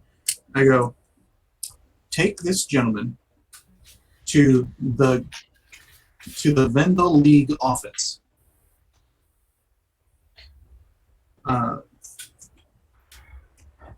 And I tell the captain, I go, let the clerk at the desk know that Cousin Herdgerson, get the goat in there so that they know who you're talking about. He practices it a couple times. It makes this unpleasant sound. I go, perfect. If it doesn't feel like it wants to escape your mouth, then you're not doing it right. So you let them know that you need supplies this evening as you sail with the tide on a job near and dear to our country's heart. He sort of pauses and nods, and he's like, yes, I will do as you ask. And We should be able to work out a time and a place within the hour or two to meet some of your own lads for the exchange of the goods. Please, please, please add on any other ordnance you may need. Guns, swords, hatchets, etc. And as it is for Cousin Herdgerson will accommodate, as this is payment for services. The captain basically bows very deeply and says, thank you for this. The sable wren is yours. The sable ram? Wren, like the bird. Ah, the sable wren. Lovely, lovely, lovely. What a bitch. Before I let him go, I've got the shoulder and I waggle my finger and I'm like, these don't thank me yet. We got to make it back out first. Oh, I understand. But there are worse things than to die for a worthy cause. And I'm like, that's it. That's all it is. That's all it is. We set sail in the morning. We'll see you when you make anchor. Yar. And a bottle of rum. And with Very that, much so. The stride up the plank, just yeah, you hear some comments as you get up the plank to the effect of like, I wonder if that's its mate. Yeah, it's Emilia's like, it's really far away, Ernesto. I can barely see them. Like, why does it matter? Like, why are you speculating about this? I lean into their conversation. I go, there's a red wren that will be nesting off the coast of an island soon. Gray. Sable is gray. Yes, my bad. I just like red, man. I know. We so already vibrant. have carnelian crows who are I red. know. Right. So yeah, and I pat him on the back as I give him that bit of was that avian intel? Yeah. Ernesto's like, oh yeah, wrens. That's a good bird.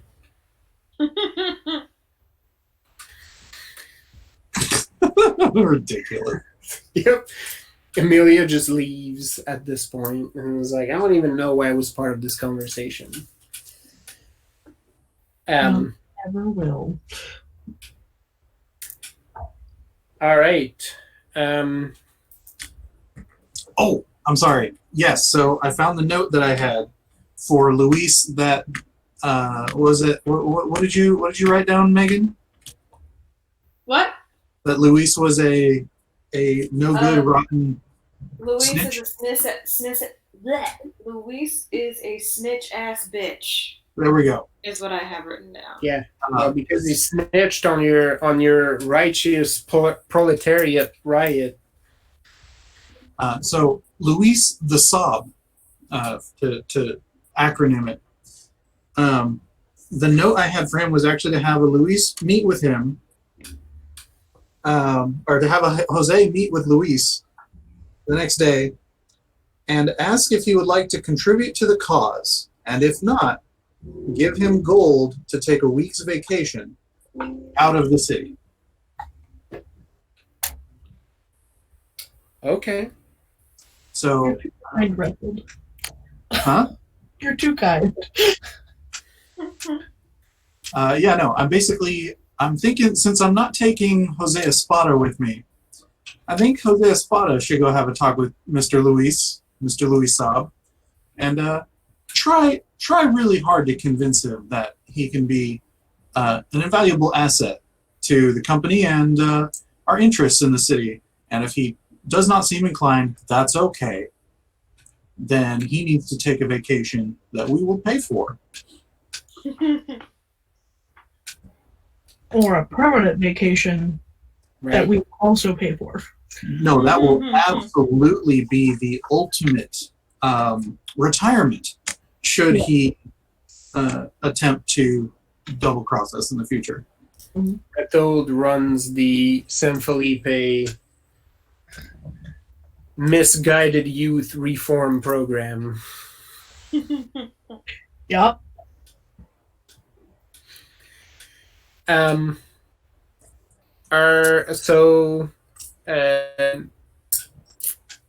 Genia, Ricardo, and Evine are going back to the house. Jimena's already at the house doing science in the shed. Is that what they call it? Yes. Are anybody else going back to the house tonight? Slasher, any Rethold, you stay on the ship after a while. Rethold, you hear a thunderous "you" I'm bumping out with the axes. I'm just like, what? heavy footsteps walk up the gangplank, and you're face to face with Magnus, sort of techno Viking, pointing at you. Yes. The axes drop, but I'm like, but I don't move the stance. I just go into the hands instead. I'm like, me. Yeah, he's he was in the town, so he's wearing a cotton shirt that might as well not have any buttons, right? It's a V-neck that is V all the way to the belt. And as he steps on board, he drops his pack, and the shirt comes off. And it does go into a hug that looks a little bit like wrestling for a bit. Well, it takes me a second to figure out exactly which way this is going. Yeah. It's he's sort of feeling it out, and he's not sure exactly which direction this is going to go either. So you're sort of feeling each other out, like a couple of dogs who know each other but are still not quite sure. Like whether we're gonna bark at each other or just play fight right now. But you get that big old hug. Like Ernesto is there, like sort of leaning with his cigarillo, and he looks like he's sliding slowly out of frame. as this is happening because he doesn't want to be in the proximity if something breaks out. I don't know if they're gonna fight or they're gonna fuck, and either way, I'm not gonna participate. So It's like I'm gonna stand here and watch, but I'm not gonna be close enough to be collateral damage. But yeah, like after a bit, like Magnus is this. What's this I hear about you commissioning all of us once again? Is that true? You better not be yanking my chain. and I look and I'm like, my axes are on the deck. You oaf. You've been sleeping with trolls, you goofus. Get your shit in your cot. We're raiding. And with that, you get a thunderous yes. And he goes and picks up his packs, and he's going under, and he's already barking left and right about how he stepped away for half a day, and all this shit is not ready, and what are they doing? Pick up my hatchet, put them back in my holster.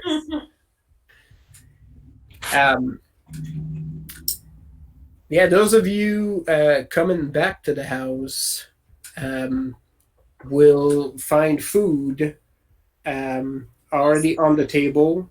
Of course.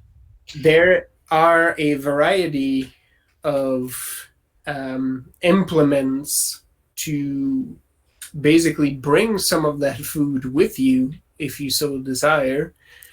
You see that a corner of the table is now occupied by a variety of like baskets and cloths where you can just wrap some stuff to take with you. And you get a very hurried I just had word from the Lady Marilena that you would be sailing in the morning, so I did my best. I'm not exactly sure that this food is the most packed lunch friendly, but you'll find a way, I'm sure. And as she lays out some more stuff on that table. Tim is anywhere near. It's not going to need to keep long. Yeah, Jimena was out in the backyard, and as soon as food gets on the table, she's just in the doorway. Like, it's like, wait, you weren't even. I don't need to be. Right. Like, she just teleported. Now or something. The food summoned her. Yep. That would have probably been a much shorter way to get back from these haunted ass woods you were in. It'd be like, send a letter to Augustina to prep a meal in 2 weeks. Right? Just a whole feast, and then we'll just grab on to Jimena. Hold on Jimena, yeah. As the food portal opens. Right? Get that cartoon food fume that goes into a finger, right? Yeah. Like the tempter of hobos with eyes on the windowsill.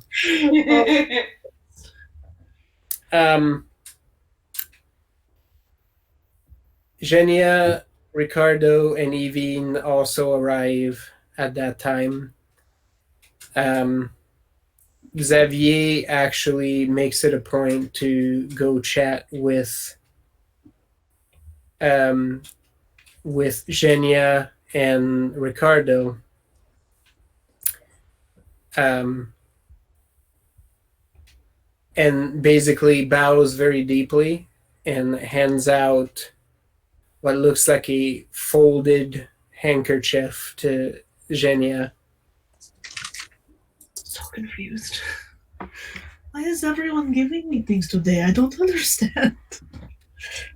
You say that out loud? Yeah, just. Well, you're still carrying the spoon and just. I don't have anything to put them in. Yeah, Veronica's probably on the boat with me still. Yeah, He looks slightly apologetic, but then says, I will not claim to know any of the customs in your country, madame, but you have announced some very important news, and many of us want to make sure we pay our respect. Looks at Ricardo like, what is Many of us, him and Augustina. Ricardo sort of like stops in 1 second. I think I got this. He says, you were talking about house building earlier, right? Mm-hmm. So when somebody in your village builds a house, everybody else comes and help, right? Of course. Because, you know, your community comes and helps you in your new life, right? Impressed he knows so much about Usurans. Anyway. He thought with some. He knows a bit more. Yeah. He then says, it's a little bit like this. When you announced you are going to be married, all your community and the folks that are close to you bring gifts because they want to contribute to that next step of your life and want to wish you good luck. Oh. Okay.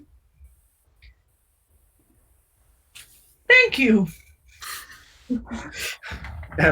Xavier basically puts a hand to his chest and just bows and says, my meager contributions, my congratulations to both of you.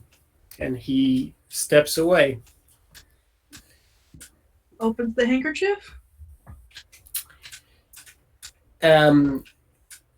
Within, there is a small note, which, you know, Xavier in his in his good intentions did not realize that his moon letters would mean nothing to Genya.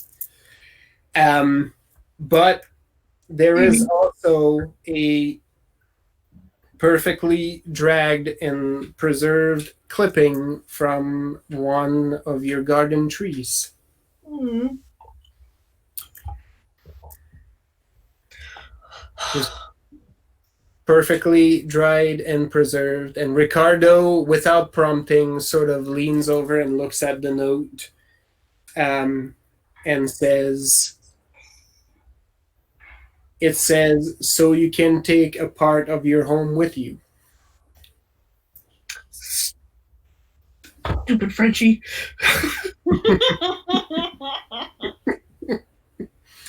Genya gets misty. Oh. Yeah, you got nowhere to blame. That shifty old man has snuck to parts unknown. That bastard. As you pack up food, Augustina says that he did come back a little bit earlier and had a long-ish conversation with Marlena when she came back home. And Augustina is sort of like, she's cleaning some of her pots, so she's talking about it like all sort of matter-of-factly, but she says, I don't know what he talks about half the time when he goes on these trips. It's over my head, but I guess there's something about knowing where Lady Marilena's husband is. I think that was what this was about. Oh, dude, with 2 ships, we can fucking just tear apart the prison ship he's on and get him back. This is dope. As soon as we get back, we make sure we basically do the same thing. We get back, we sow some more chaos, and then we go get our husband, and then we come back and finish the job. Yeah, he's she's sort of like describing it. She's like, yeah, like they talked about this for a little while, and then she got real serious and got like a real determined look on her face, and then decisively went to bed. Looks around.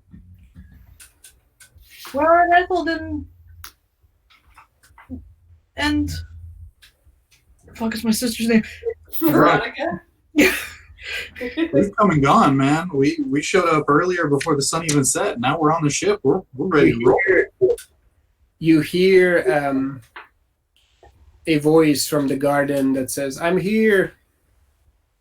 Retold stayed on the ship." Oh. Trots out. Veronica steps into the room. She looks at Ricardo, who's sort of looking down at her, and she meets her eyes as she walks towards Genya, and then almost makes a show of handing back the pack. She sort of grabs the bag and almost like curtsies as she hands it over. Takes it back with a grateful sigh and like puts it back on like okay. And then she looks at Genya, and with just like the littlest grin is like, "So, did you have fun?" Yes, Kasha took me to where his old house was. We're going to build a new one there.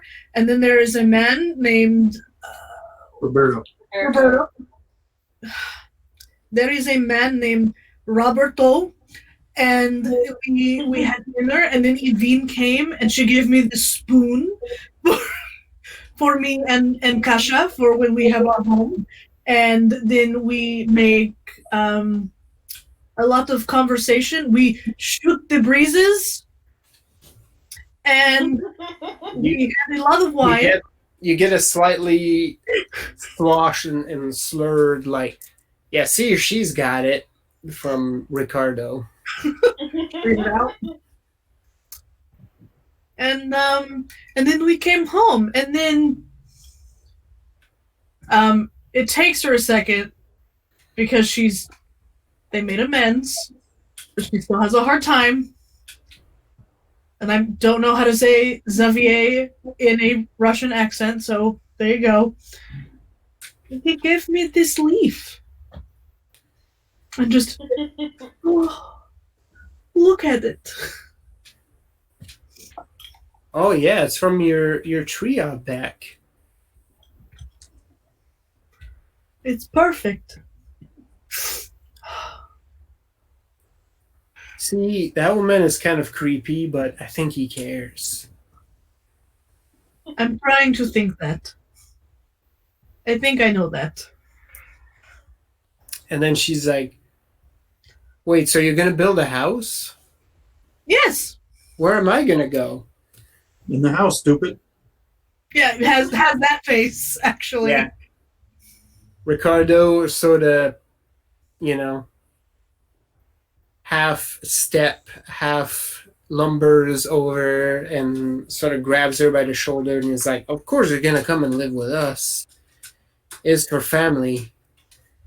We used to live in a house on that plot," and he starts, right? Like, it was like, "There's 5 of us.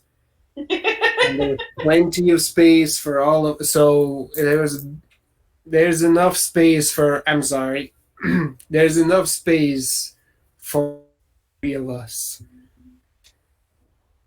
And then he sort of stops himself before he's like, "Maybe for some of you others," like, and then he realizes like, "Oh yeah, no, it's just the good feelings right now. Like maybe I'm not trying to build a commune with my future wife." But he's riding the good vibes right now. If this is within earshot of Jimena, like from in her food, like, "Are you going to build me a house? I could use one." Like I could build 2 houses. And yeah, like Ricardo is in on it. Like right now, like he's in the good friendly part of being drunk, and he's just like, he loves you all, man. And he's just like, yeah, there's other plots in that area, and it would actually be a good idea because that neighborhood has just been dwindling. So I think, we could build a few more houses for some of you all, and then, we get to live. How great is that? And he sort of half like falls, half sits in a chair that's now underneath him, right? And Augustina silently is like bringing him more food, and she's like, you gotta eat, dear. You get an early rise tomorrow. And he's like, yes, that we do. And the seriousness comes in, and he focuses on the meal. Oh, Jimena, there is a small church in the same courtyard. It needs work too. We'll fix them. Like, Mena's like, ooh. Food. And then Having I a don't church know. is very important. I don't know if Fivine is there or not. So Yep. I will leave that to Evine. If one of those houses has a guest room or a basement that can be kept conspicuously empty, you might find me in it at some time. You're like our house ghost. Evine, are you with us? Not today. Call in the V's. Right? Knock 3 times and ring the bell if you are here. You're gonna, I went down into your basement, and I could swear I heard a voice in there. Like, oh yeah, it's probably just Evine. right? Oh, is she Did a the ghost? No. Did the disembodied voice have a brogue? Right? Even that is not necessarily an indicator. She could be anybody. She could be you.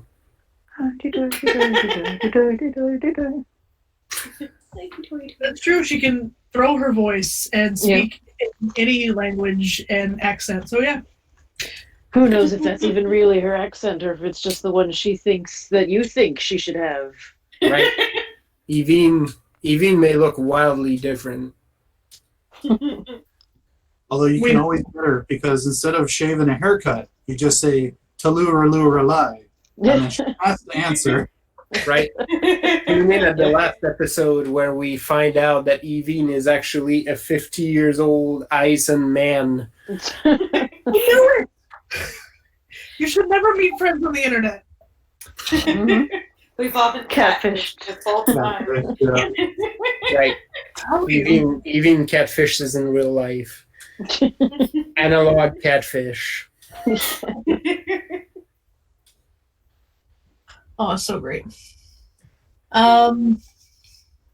While Ricardo is being fed, Zhenya goes upstairs and packs her things, helps Veronica pack her things, and then packs things for Ricardo. And then brings it back down and like lumps it all together. Yep, you now have a packing system with Ricardo where like he doesn't get in your way and you pack your stuff. He takes care of like all of his gun stuff and his supplies. That's his piece of it. But yeah, y'all get prepped so that you can leave in the morning. Any other business any of you take during this evening? All right. Well, morning will come, but it does seem like a decent spot to call it for tonight. We'll pick back up next time and we'll go have fun storming the castle. Castle. Yay! Yay! Oh, yeah. We'll need a miracle. Yeah. I mean, I'm sure Shani has something in her bag she considers a miracle. Yeah. Jimenez spends the rest of the night deep in prayer with whatever the Vatican equivalent of a rosary is. Yeah, they got rosary. Gotta do every bead. They're the cross of Theus looks very similar to the Christian cross. It just has like the cross and it has like a half circle connecting the top 3 branches, basically. But yeah, otherwise it looks very similar, and they do have rosaries, so spend your time doing rosaries. It'd be like my grandma going to that place in Montreal where you gotta climb the fucking stairs on your knees. Oh my god. There's like a booklet with there's like a prayer you're supposed to say at every step, and there's like fucking 50 steps. And I'm like, just looking at that, like, I don't know. I was like, it hurts my skeleton. I was like 20 something at the time. Oh my god. Well, there's people in Mexico that for Easter, for they strap cactus to their knees. Oh yeah. Wheels out. Oh yeah. Go to church with What the is up cactus, with your digging people? into their Catholics, man. Yeah. I mean, it's not like a lot of people do that. It's a very small number. It's a very of people, small thing. but it is a thing that I've heard of. We just Sally and I were talking about those. and Christmas. I don't understand, man. Right? If you're not suffering, you're obviously not devout. That's right. Yeah, Okay. basically. Right Yeah. enough, Like the anyway, people when that- you're Catholic. Flatulate themselves. Yep. I It's was the same talking kind with of Sally thing. about the folks in the Philippines who basically get nailed to crosses because Yeah, they act like Yeah. they do actual crucifixions for Easter. talking to some of them, it's like, oh yeah, it's my 4th time, and I was like, why? Like, this happens to you once, and you're like, I'm good. I don't need to go through this again. Yeah. Yeah, but they do. It's a And strange. all of them for their belief. You go right ahead and nail yourself to a cross. It's like, why are you doing that on purpose? Yeah.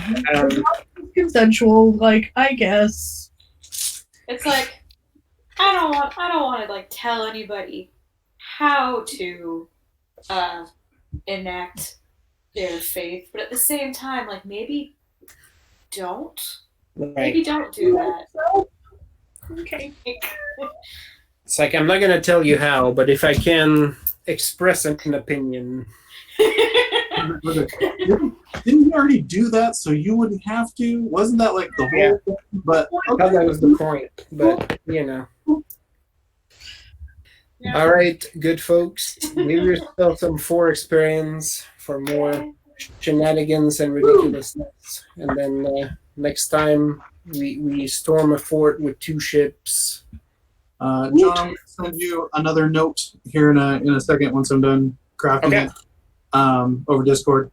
Okay. But otherwise, Rethold and Magnus spend quality time singing over the ship, running cable, and prepping lines. Is that a euphemism for something?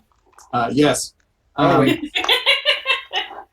Running cable over the. Running cable. Wait. Yeah, handling cable, literally and euphemistically, in the most burly ways.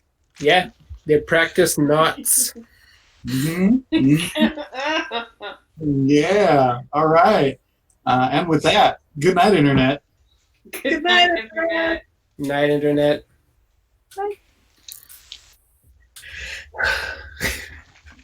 I watch